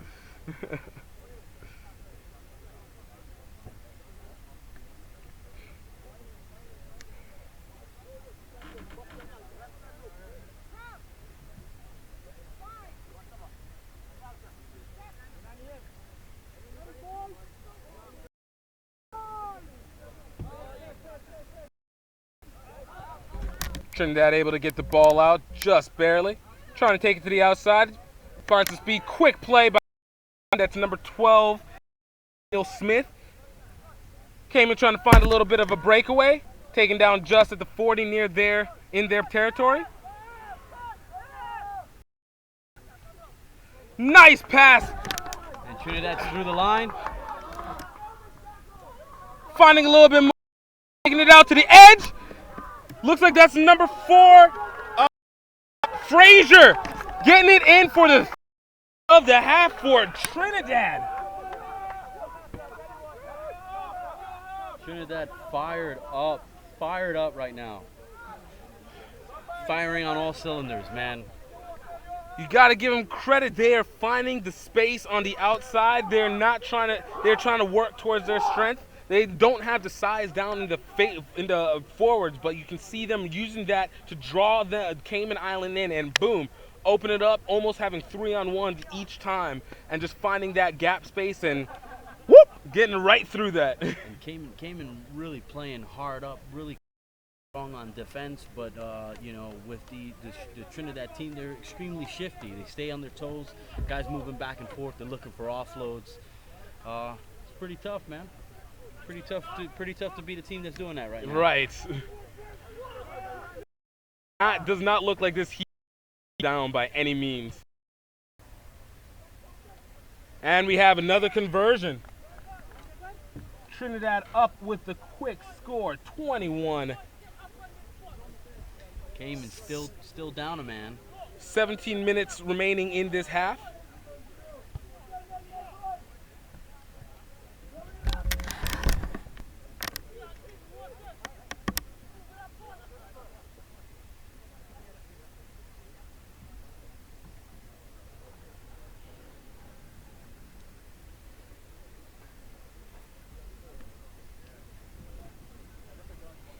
Cayman were playing really, really good until they got that yellow, and I don't know if that's just like one of those things where they feel defeated and they feel kind of you know, short a man and let down, and they just have to find their way back into this. You know, I don't think it's anything like that. I think they're getting off just to a slow start. We've seen that with a lot of the teams this week. I don't think Cayman's any different. I think the difference is that Trinidad is putting their foot down on the gas pedal early and often. It's very hard to be able to readjust to that if you're just coming out sluggish. So it's going to be on Cayman to already find one man doesn't make a difference, but you have to be able to make your tackles. You have to be able to stay in your gaps, and you have to be able to make sure you keep a straight line on everything.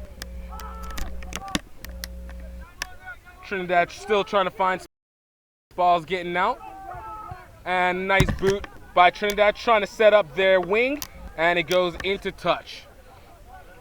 You can see Trinidad is trying to pull out all the stops. I think this is probably one of the few, if not the only team so far we've seen this weekend that has actually tried to use the kick to as another pass. Yeah. You know, Yeah, I think they're not only using it as another pass, but they're using it in situations where teams are where the defense that you're going against is extremely under pressure. You can do kicks, you know, or a nice high kick to put the defense under pressure, and hope that they make that mistake, you know, where you can take advantage of it. Right. Able to recover the line out. Going to see if they can use those big forwards of theirs to make some progression. Nice dummy pass, finding the quick line, and that looks like that was to number 7, Cameron Bridgman. Looks like we're going to have a penalty advantage going to Trinidad, holding the ball in the ruck. You got to release that ball once you get tackled.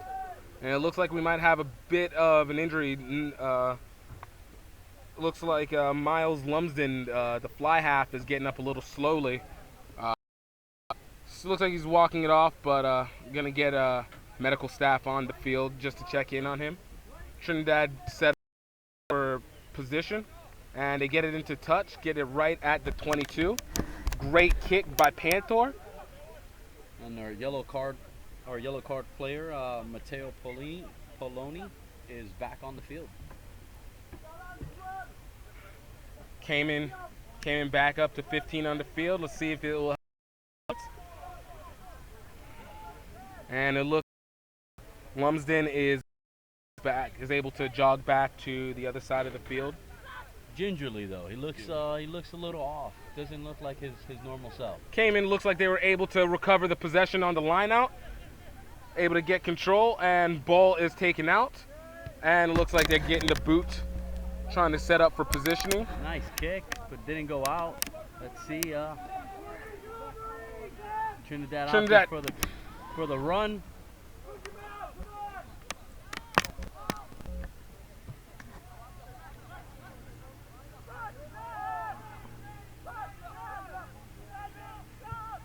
Panther getting the ball for the pooch kick. And recovered by Trinidad. Great hands. Not able to hold on fully, but it was still, it looks like it will be hard to say what the penalty was. Looks like it'll be a penalty advantage for Trinidad. But you got to give that kick. That was right on point. You know, they was right there for the catch. Almost had it in his hand and was almost able to just back it away. That is the first box kick that we've seen from a scrum half all weekend. All weekend. Jerron Panther putting a lot of pressure on the Cayman defense. Nice high ball for his teammate to recover.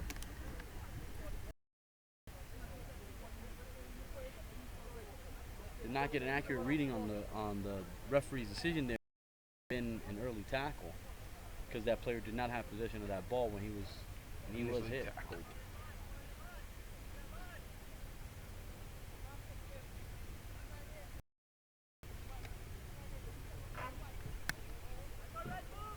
And ball is recovered by Trinidad.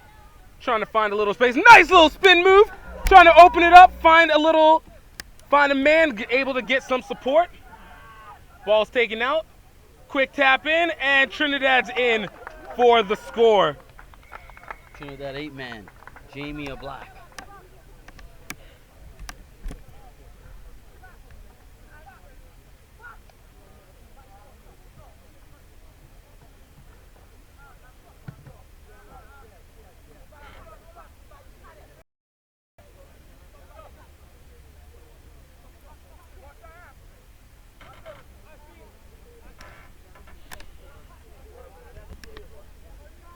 And the point after is good. Trinidad up 28-0 in this first half.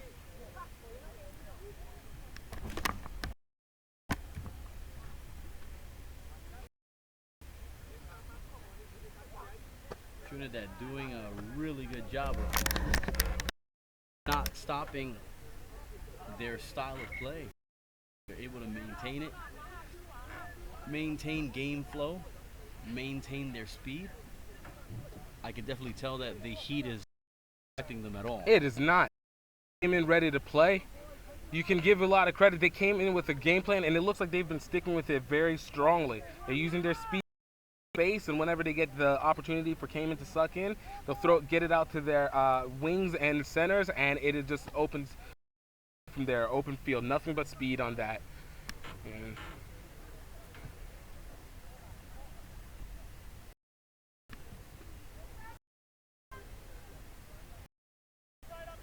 Cayman still not finding yet.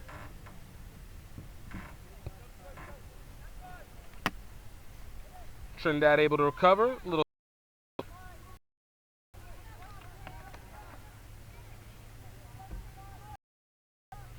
ball's taken out, and we have a knock forward. Cayman able to recover it. Let's see if they can do something with it. Getting it out to their fly half. Look like he has some decent fluid play. It looks like it's a scrum advantage for Trinidad. Trinidad finding some open space, cutting it down the middle, and look at it, nothing but speed going down the middle of the field. Another huge play by Trinidad. like that might have been the Trinidadian 13 center, Corey Edwards. We'll get clarification on that in a second. Trinidad has probably been the first to come out guns firing all weekend. You can't say enough. I mean, it's just been speed, speed, speed all day. These guys are leaving it all out on the field today, playing like they have nothing. Playing like there's no game tomorrow.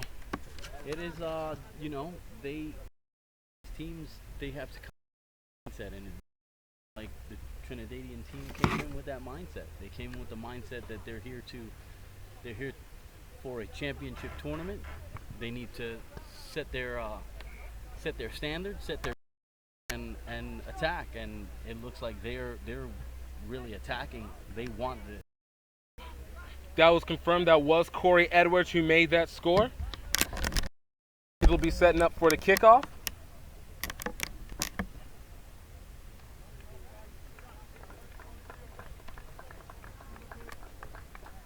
Eight minutes remaining in this half.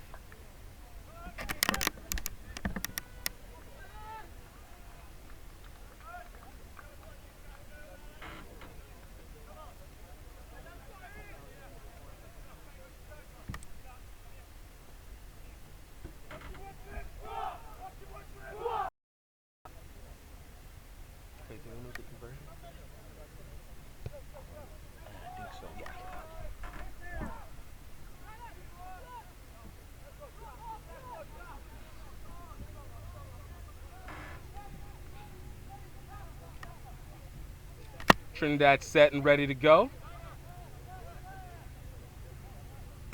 Trying again. Great offload and kick for position. Nice kick to the open field. And recovery of their own ball! By number 7, oversized flanker Shaquille Dite. Shaquille Dite with long range to get the ball.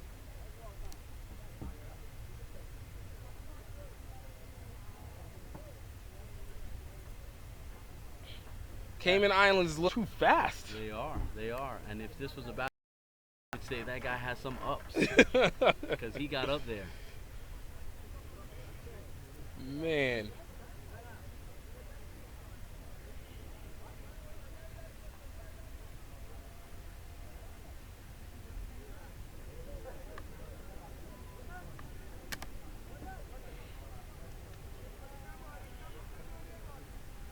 Awesome playing by these guys so far.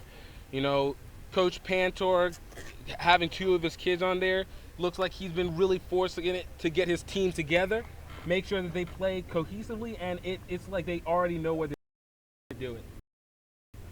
The conversion was made.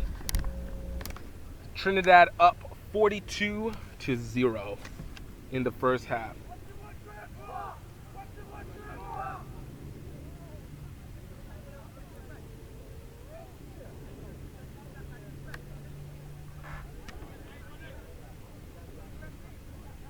All this running, it'd be really interesting to see if Trinidad can maintain this game flow, man. You know, it is a high pace. Trinidad has one of the fewest returning sides. This was a much younger side. They only had 5 players returning from last year. I'm sorry, 6 players returning from last year. You know, again, living on that mantra, together everyone achieves the mission. It doesn't even look like these players are young.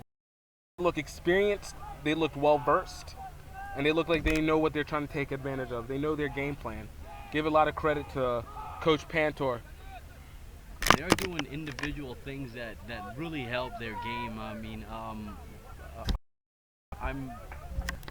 I see that as and it's one of the things that I do as a coach, where you tell players, you know, don't go directly into a tackler. You know, go step inside and come outside. You know, manipulate your defenders, and it really looks like they are manipulating the defense. They're doing really good jobs one-on-one, and they're able to maintain this high game. Well,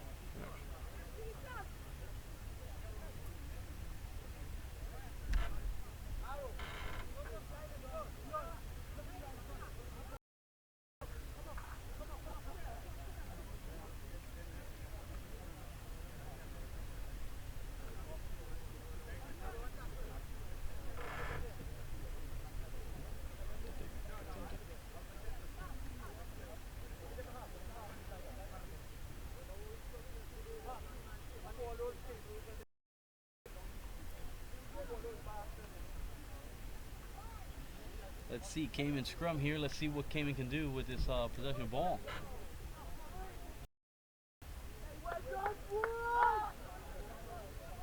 Cayman trying to use that size. And U19s, you can't have rotation. Trinidad taking advantage. 15, Abdul Patterson for Cayman. And you have a penalty advantage for Cayman. Not rolling away from the tackle. It was hands into ruck. Lumsden gonna kick to see if he can get some ground here. Good kick by Miles Lumsden.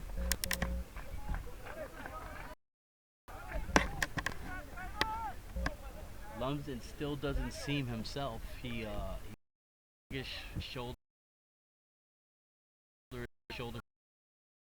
still bothering him.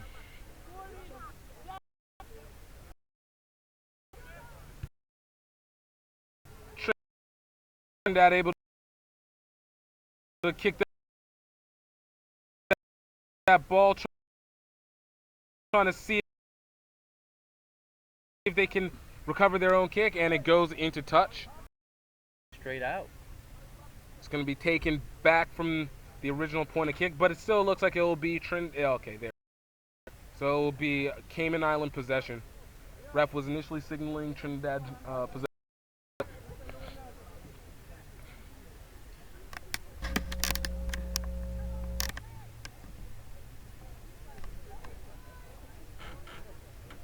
I wonder if the fatigue is starting to set in for Trinidad. Well, All that running. With just over a minute remaining, it makes sense. Go to half. Cayman able to maintain. Find themselves trying to dummy, get it out to their outside, get it out to the centers. Little miscommunication. Cayman trying to hold on. Covered by Alex Robertson, number 5. Cayman not doing a good job at the ruck there, and it looks like Miles Lumsden is down. He's calling for a sub. Looks like we're going to have a penalty advantage not releasing against Cayman. It will be a penalty advantage to Trinidad. Look for Trinidad to just kick this ball into touch and have this game go in.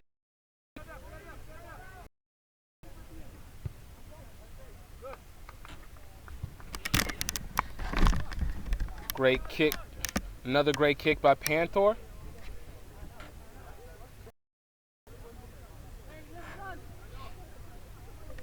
Miles Lumsden getting looked at by the physio of Cayman. Really bothering him.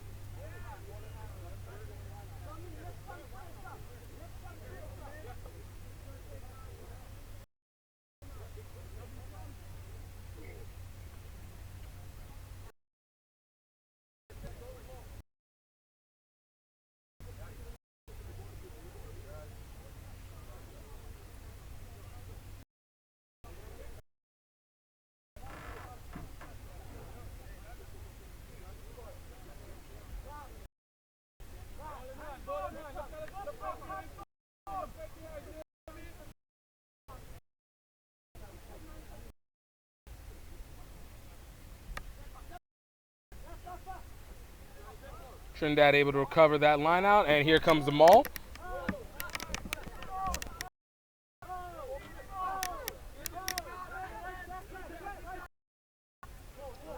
No fullback.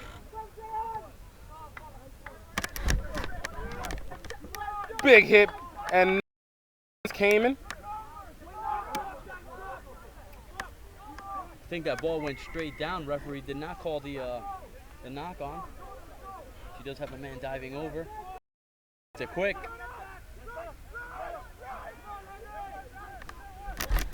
Cayman trying to find a little space. Trying to get it to the outside. Cut inside. Just got by jersey tackle. Nice high tackle. Nice high tackle. Going to be penalty advantage to Cayman. Cayman trying once again to use their power to try and make their way down the field before halftime begins.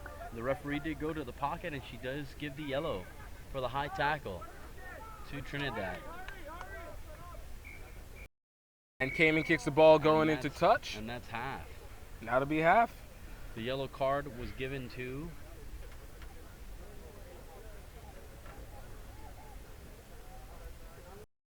number 11. Winston Jonathan. All right, you guys, we're going to be right back. Halftime will begin soon. You guys stay tuned. This is Cayman Islands versus Trinidad and Tobago, and we will be back.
All right, well, everybody, this is gift time. That we have to.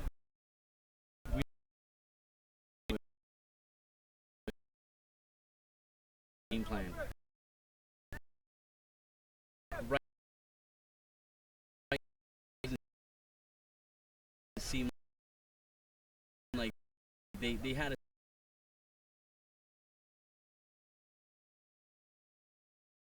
set game plan. So plan.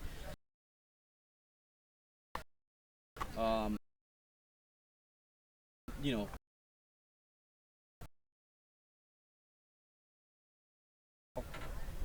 know, just play a little bit of a slower game, down the Trinidadian attack, make them play to you. So let's see what Cayman Island does. I'm really interested to see if these boys can stay motivated enough to change the game flow and let themselves play a better game. Absolutely. It looks like Cayman Islands is setting up to kick off. Trinidad getting ready to receive.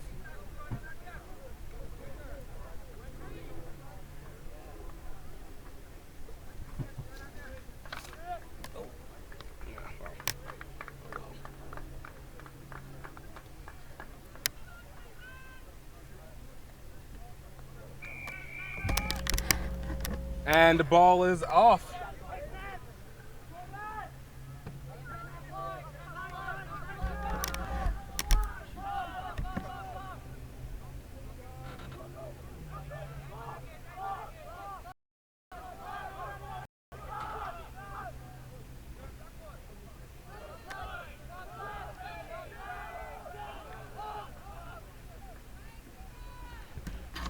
Trinidad kicking back. Recovered by number 15, Abdul. Trying to find some space, cutting it up the middle and taking down just at the Trinidad territory. Cayman Island looking very aggressive coming off of this first half. Coming off of the first half, entering into the second one, and it goes out into touch.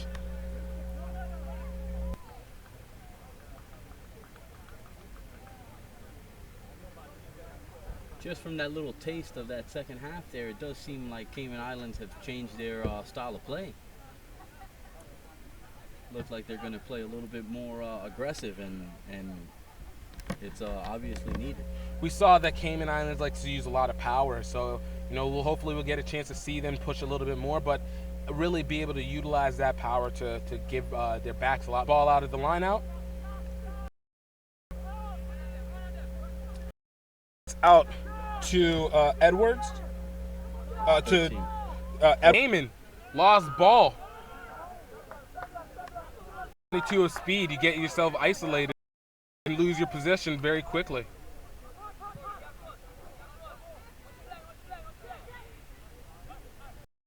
Coming out looking fired up. Looks like it was a picked up ball by Trinidad. Looks like number 6, Joseph Douglas, was able to get that. Trinidad trying to see if they can make the track meet to this try line. And it is touchdown Cayman. So they'll be back at the 22.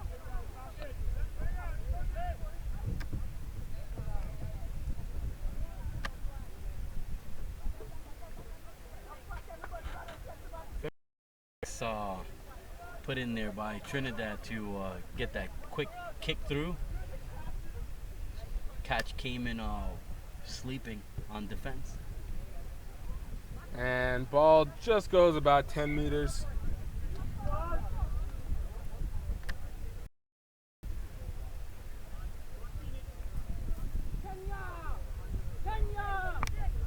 Outside half for Cayman, not too happy with that kick. Miles Lumsden.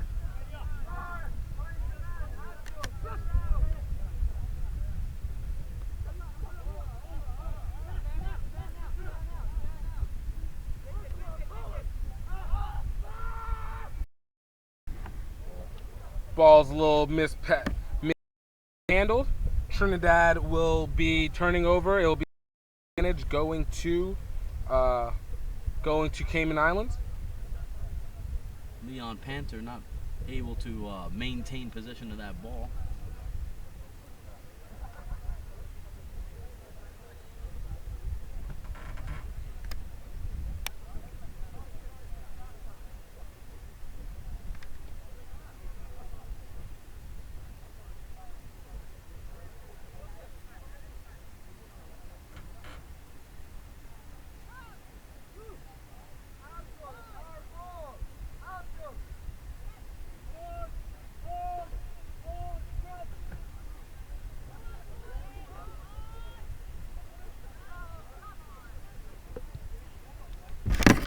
Big play, big kick for Cayman as the ball goes out near the 22. Great possession by Cayman Islands. It will be Trinidad's line out deep in their own territory. Good chip kick there by the outside half to get that deep into their territory. Looks like we're going to have a little substitution. Number 22, Keyshawn Mendez, will be coming in for Corey Edwards. Corey, crazy this first half. I mean, you got to give him credit. Can't have a better first half. Got to score several big runs, made some great tackles, and so we'll see him as the championship tournament proceeds. Cayman recovering the lineout, and Trinidad with the swift defense.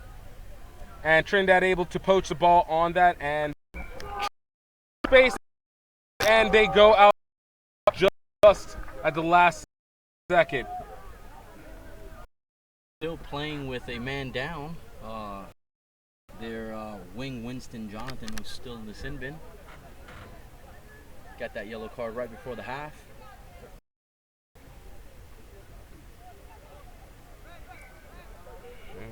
I was really excited to see some big man speed coming out of that. That was some through there. Cayman Islands about to show their own, trying to find some space for their backs. Trinidad able to poach the ball, trying to find a little space, use their feet, and knock forward. Looks like that was Miles Allen, number 5. Recovered, and it's Cameron Bridgman taking it to the outside, trying to find some space. And it looks like we're going to have a knock-on. We're going to have a penalty. Knocking the ball down. Yeah, for an intentional knock.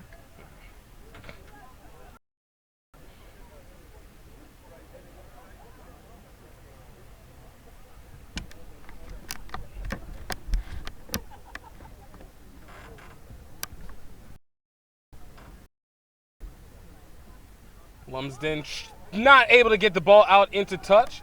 Trinidad maintaining possession. Big pooch kick for Trinidad track meet. Nice broken tackle by Cayman Island. That is number 5, Alex Robertson. Robertson still on his feet, trying to find a little bit of running room, and is taken down just before the 22.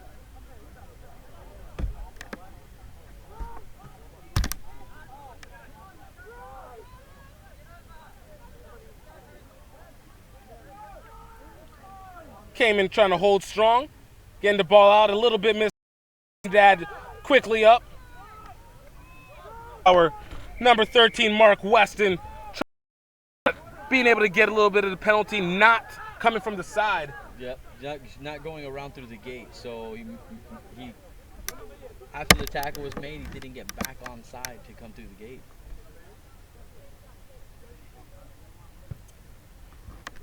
Cayman Island able to get the ball out deep inside Trinidad territory.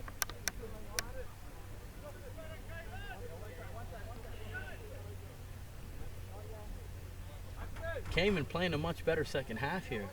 It looks like that motivational speech the coach gave to them definitely amped them up. You can see a lot more power and spirit coming out of them, and maybe you can even credit it to early game jitters. This is the first game, so it does take a lot. But at the same time, Trinidad doesn't look as ferocious as they were coming out. Sometimes it can throw off a team's ability to still be aggressive, and Trinidad needs to watch out. Cayman still has a lot of potential. still find themselves coming back and just get a couple scores in over the course of the next few minutes, and it becomes a totally different feel. 42 points could go away very, very quickly. Referee called a penalty here. She is calling a man over.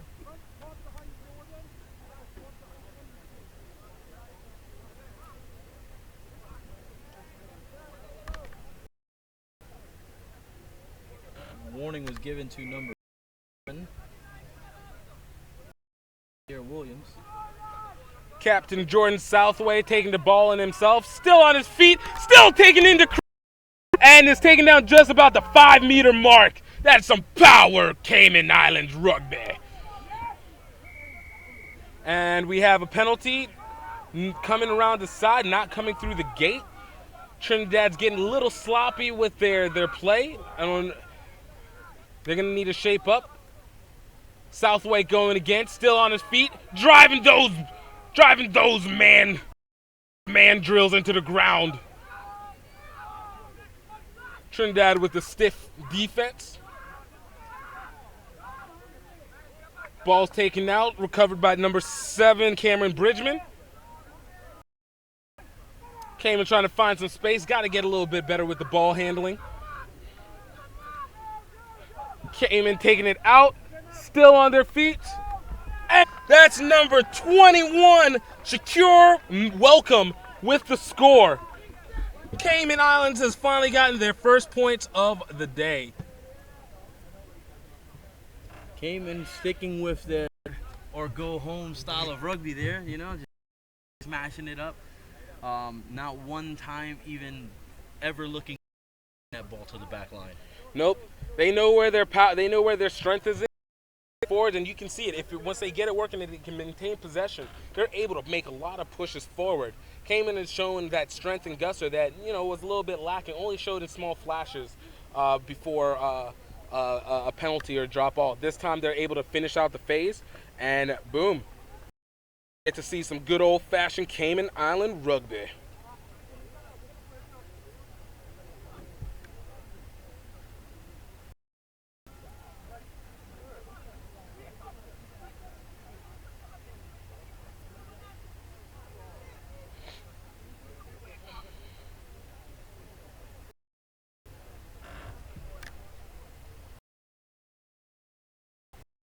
Cayman Islands, this is work,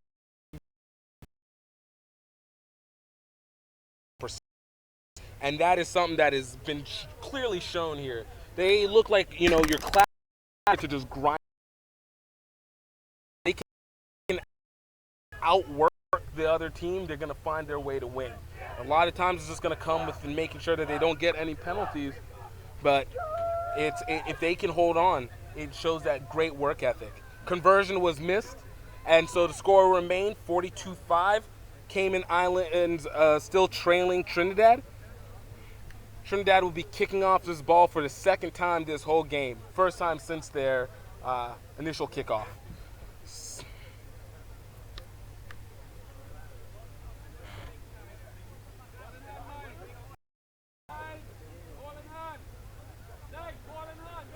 Be interesting to see if Cayman Island can maintain this flow of play.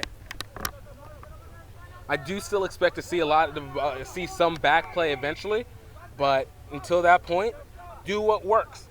You don't need to get fancy. There's still plenty of time remaining on the clock with 22 minutes still. Cayman Islands was able to get a penalty advantage. Ball. And it goes straight into touch. Cayman is going to take the ball inside Trinidad territory.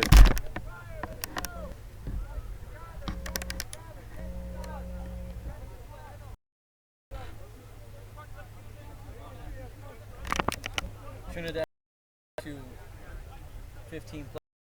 Their sin bin player.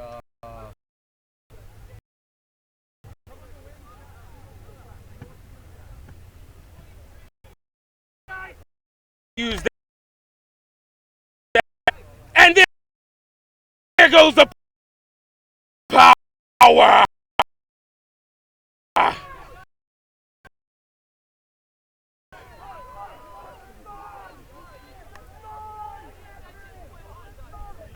And Trinidad was able to get the ball out into touch. Cayman Islands will have to turn that ball over. It'll be a line out to Trinidad. You know, there's some moments whenever I watch Cayman Islands, I feel like I'm watching He-Man. Whenever they put up the sword, this might be a little bit old for some of the youngsters, but you put up the sword and then he would say that cry, "I have the power," and then he becomes that Super Hulk. Let's see if they can do it. You know, it's Space next on the pass.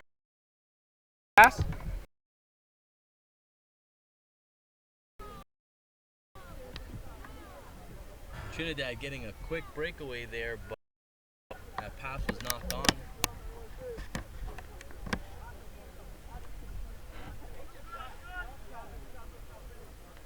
I'd be interested to see how Trinidad does against these other teams. With this incredible amount of speed that they have, they can be one of the more dangerous teams here. I absolutely think so. But I still have yet to see a real great push out of their forward. We've seen some flashes here and there, but you know, they've been able to take advantage of the outside. Once they've gotten to the outside, it's kind of goes. But whenever you get to a team that might be a little bit better in open field tackling, like USA South is, might be a little bit more fit, like Mexico is, you know, you're going to start to see a bit different in the style that Trinidad plays. You know, even Barbados, we got a chance to see, even though they bumbled the ball quite a bit, they were able to take advantage of a lot of mistakes. There's those little mistakes, and if you offer it to them, they're able to run with it. So with Trinidad, still, we need to see what more they have, but for this, they have a game plan that's working with this team. Oh yeah, definitely.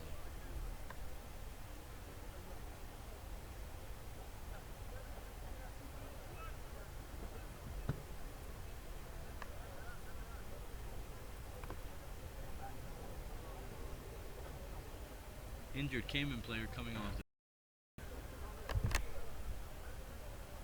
Still have a Trinidadian player down as well. The Heat's starting to catch these guys. Luckily, there's a bit of an overcast. The clouds finally did come out. Hopefully, they don't follow with rain, but they finally did be able to make it out. Looks like it's a bit of a leg injury for the Cayman Island player, and it looks like the Trinidad player was able to. It was their flanker. I'm gonna say it was flanker Joseph Allen.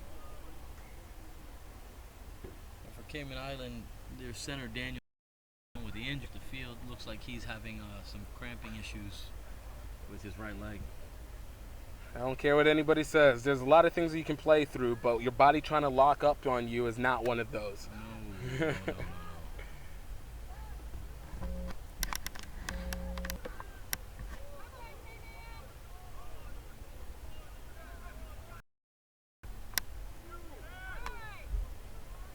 Ball's taken out. Trying to find a little space. Cayman able to drag a few players. That looked like that was number 12, number 2, Mateos Poloni. Cayman with the pick and go. Use those forwards to crash down. Nice push, a little extra by Dylan Bostic.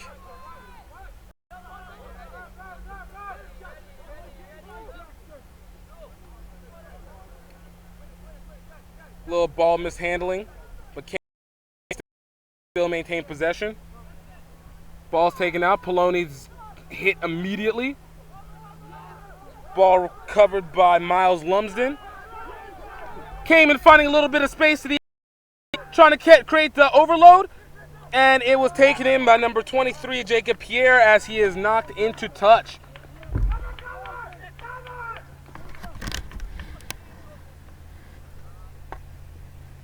Trinidad trying to go with the quick throw in there, but the Cayman Islands line was already set up.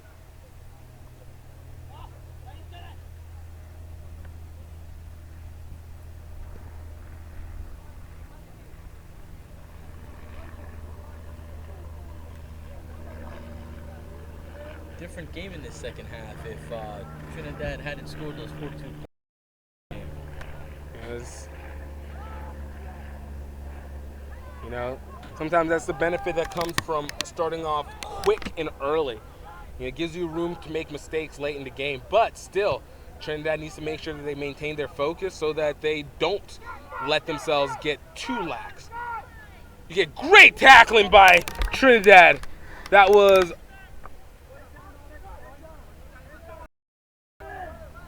looked like that was Trinidad's number 14, Emmanuel Joseph.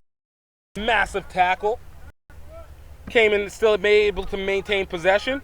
Run in by number 7. As he's dragged some Trinidad players. There's one thing I can always give for Cayman. They have a great second. Won't ever go backwards. Not at all. Number 22 stepping off. That is Benedict Lowe. Showing more of that strength.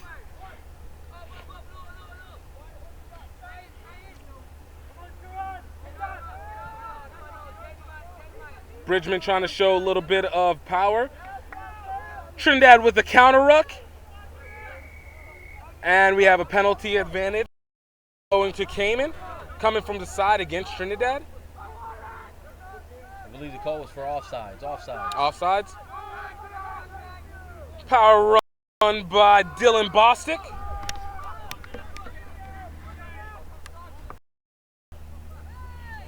Nice little fend off by Ian Robertson. And we have another. Not sure who the penalty is. The referee in the pocket. Looks like we have a yellow card against Trinidad. And that looks like not a great positioning for Trinidad. the sub, I believe, number. It's coming in White. And we have a penalty advantage going to Trinidad. The yellow card against Trinidad with number 21.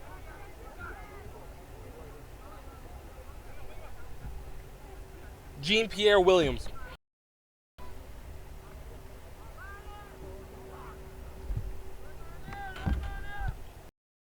Trying to get themselves out of the own red zone, and they're able to kick the penalty kick for touch.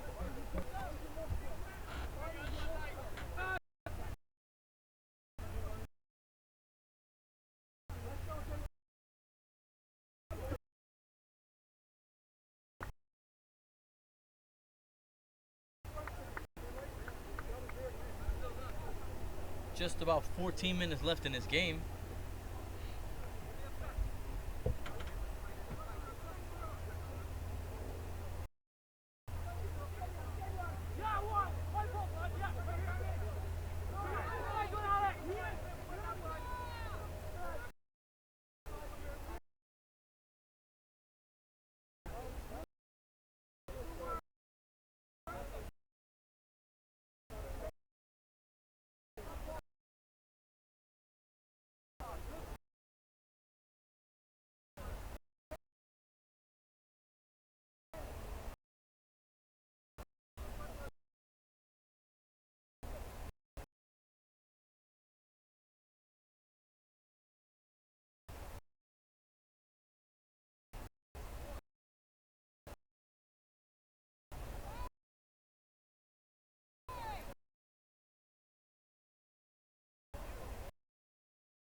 Overthrow by Cayman.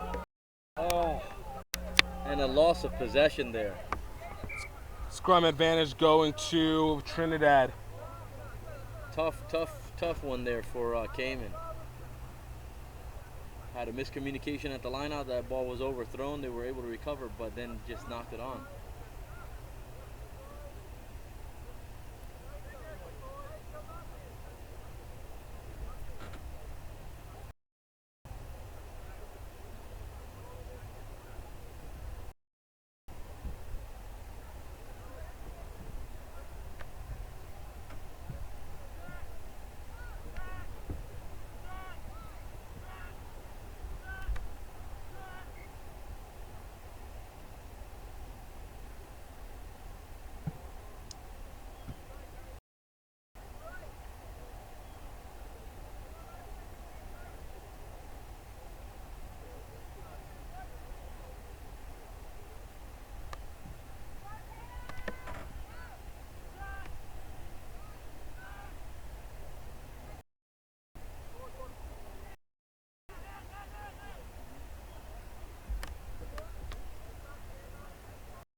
Trinidad trying to find a little bit of space, giving themselves some kicking room.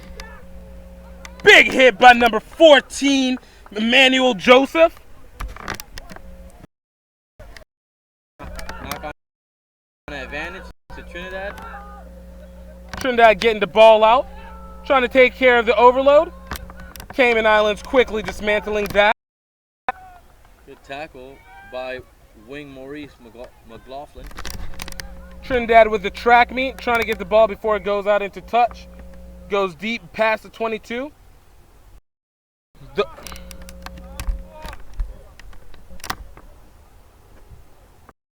Seemed like that was intentional. It was for Trinidad. Very good.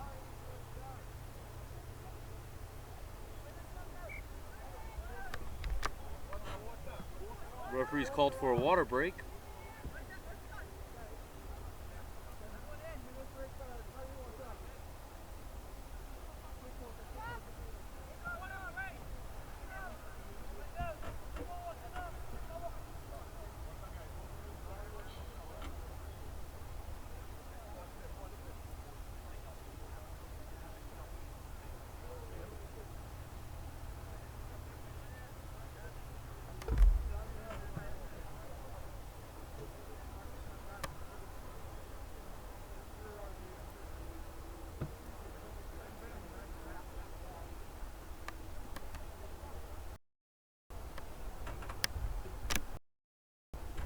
Do you know who ended up grabbing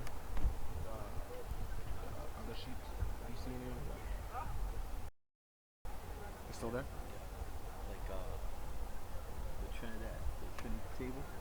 It's right on the corner. Oh, okay. I don't know if you see the two sheets. I see it. Looks like we have a bit of a water break. Got to keep these boys hydrated.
Looks like water break is over.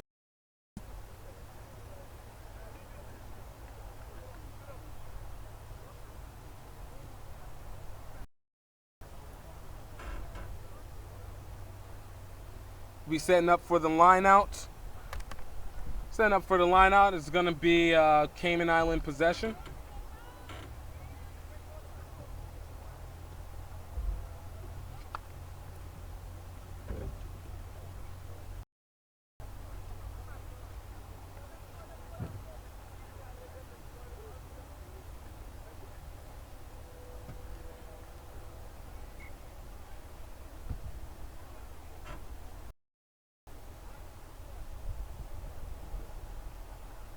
And ball is and data on the lost line out. That was quick thinking play by Trinidad there, taking that misjudged tap and using it to score.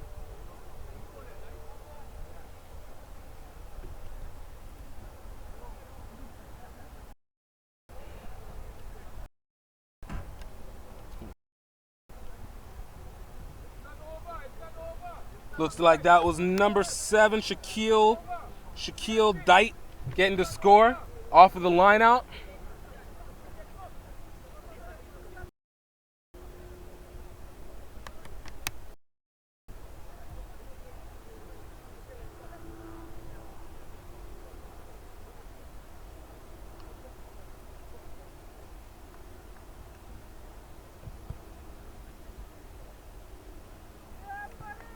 And the conversion is missed.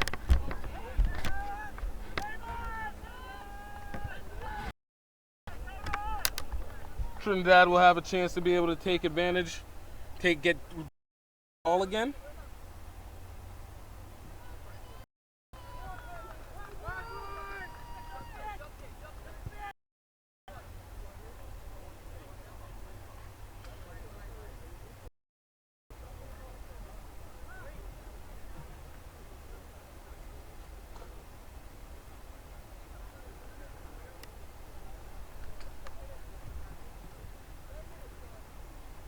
Just about 10 minutes left in the game.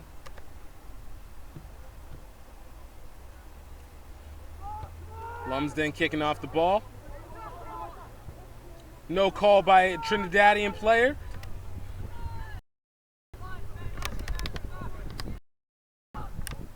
Trinidad still has the ball, lost possession off of the knock. It's going to be a penalty advantage.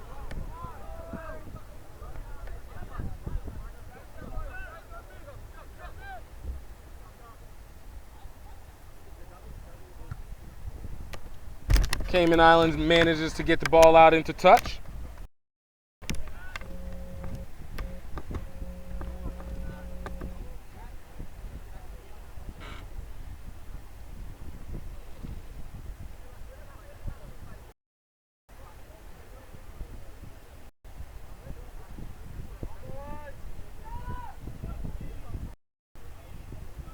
Ball in the line out. Not straight ball. Some advantage going to Trinidad. Lost opportunities again, huh? Those lost opportunities are killing some of these teams.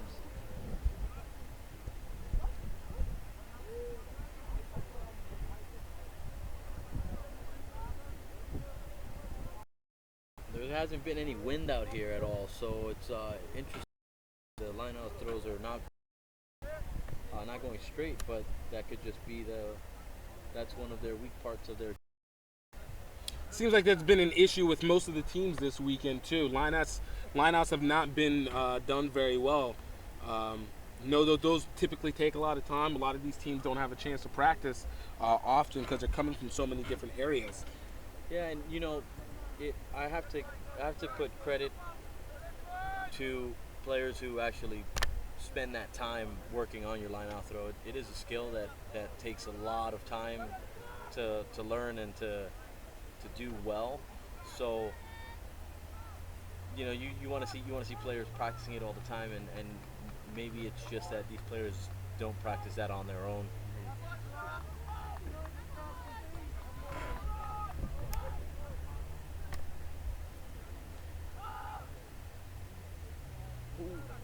Great play by Trinidad, crashing it through, trying to find a little space themselves. And we have a knock-on against Trinidad. It'll be Cayman Island possession.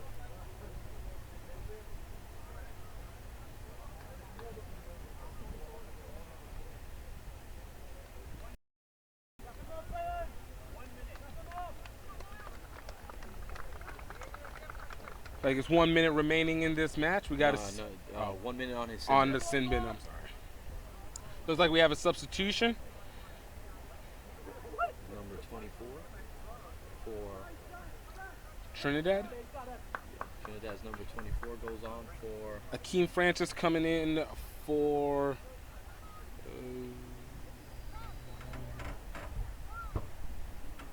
13.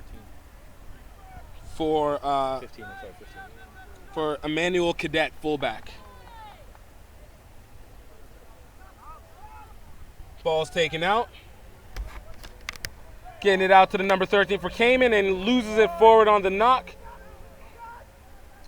Trinidad kicking it forwards, so advantage is lost.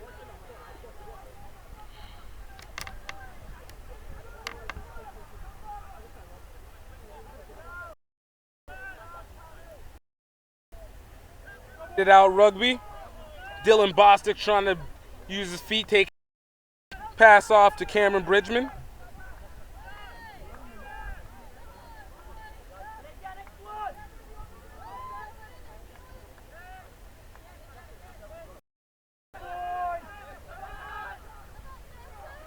Big hit by number 18, Jackson White, trying to show a little bit of that power, Cayman Island style. Ball out to Poloni. Poloni trying to get it out to his wings, and a mishandled ball on a desperate throw, forcing the knock on. It will be Trinidad position on the scrum. Number 21, Mark is going to be coming in off of sin bin.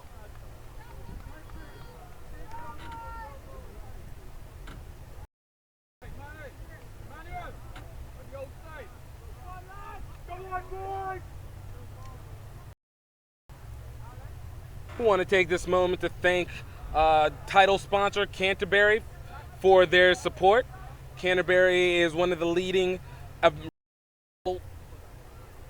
companies in the U.S. and in the world. So we want to take the time to thank you, as well as Omni Hotel for the usage of their field. I want to thank Central Sports here in Central Florida Sports for helping to provide additional contact. Trinidad finding a little bit of space, getting the nice offload, taking advantage of the weariness of the Cayman Islands player.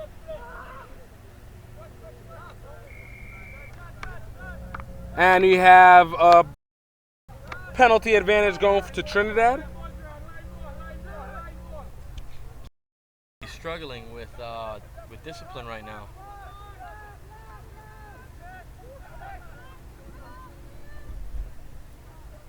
Trinidad having a little trouble handling the ball, but still on their feet, getting it out to the speedy backs.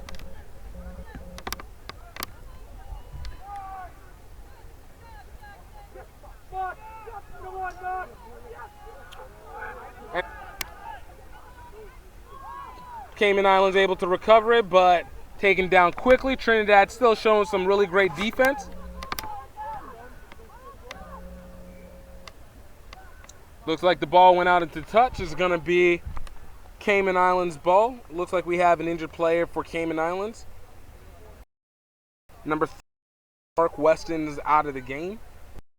Bit of a shoulder injury. Hopefully he has a speedy recovery. Tomorrow these guys have a nice little break, so have time to recover, get their water levels back up, and get some good rest. Oh yeah, they need it. They're gonna have to recover pretty intensely from this heat and gameplay.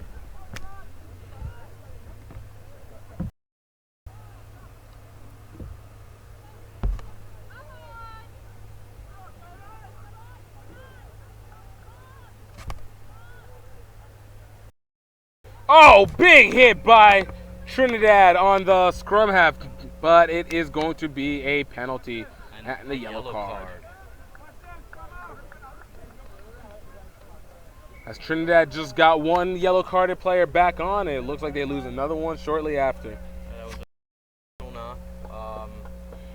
that is an illegal part of the game and cannot be done. Cayman Islands able to kick for possession. Looks like knock was against Pantor, the scrum half for Trinidad. Looks like he'll be done for the game as there's less than 10 minutes remaining in this match.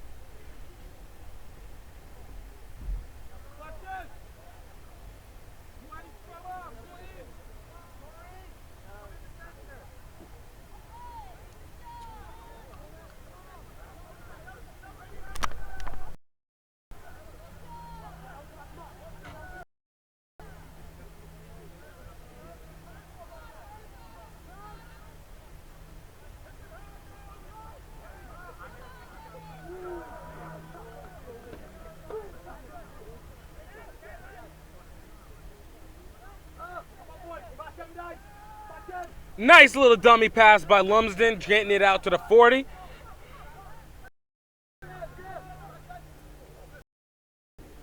And nice pooch kick. Trinidad able to almost recover it, knocked it forward, and Cayman Islands will still have possession. And it's going to be a penalty advantage going to Cayman Islands. Going to be taken back at the 40 meter. not too much time left in this game, and I have to say that Trinidad didn't have a good second half here. You know, I think a lot of that probably happened putting up 42 points early, especially for young guys, young men. It's very difficult to sometimes. You can get a little sloppy, a little cocky, knowing that you have such a wide distance. Luckily, they were still able to play enough defense, preventing Cayman Islands to build on. But, you know, if they're going to start to play higher tier teams, they can't come into these games thinking that they have a point where they can let off before that 0-0 time. Yeah, not at all, not at all.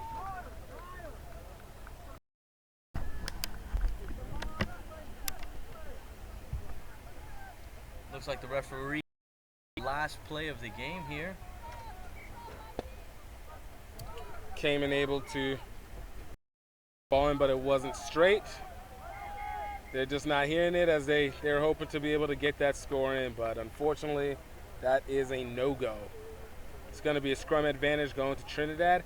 This that needs to do is just kick the ball out into touch. And that'll be it. Doesn't seem like that's Trinidad's style of play, though. No, they may just about attack right now. They look like they like to go fast and hard, and I think with sloppy play right now, these men were probably pretty ready to head off the field, but we'll see. I wouldn't be surprised if they picked it up with the 8-man and try to take it out, do a little bit of a little jiggle jaggle with the hips.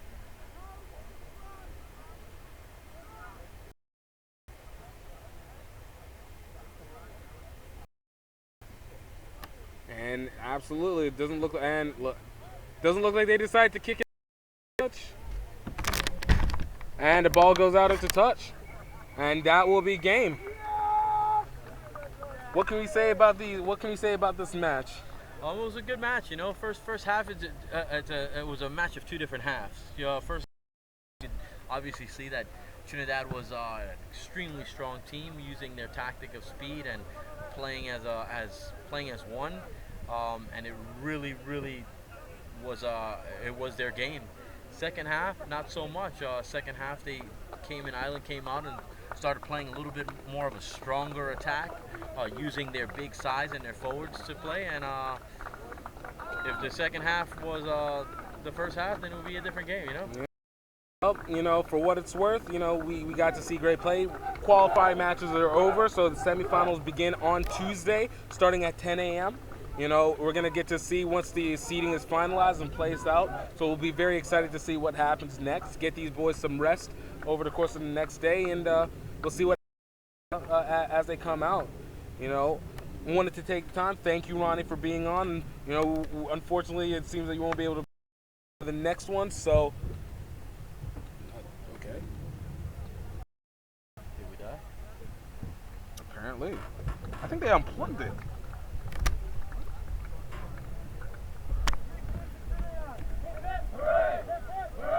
That was random.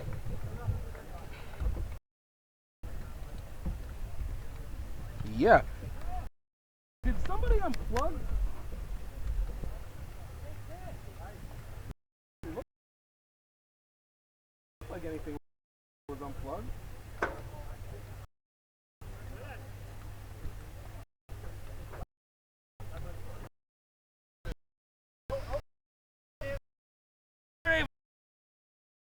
Thank you.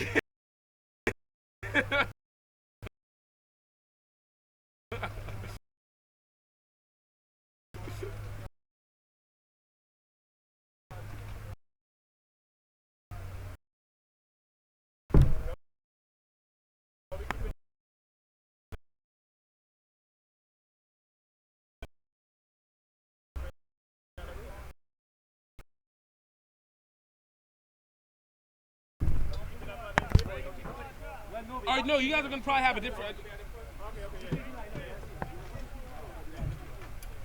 That was really kind of rude. Just shutting off everything right in the middle of broadcast.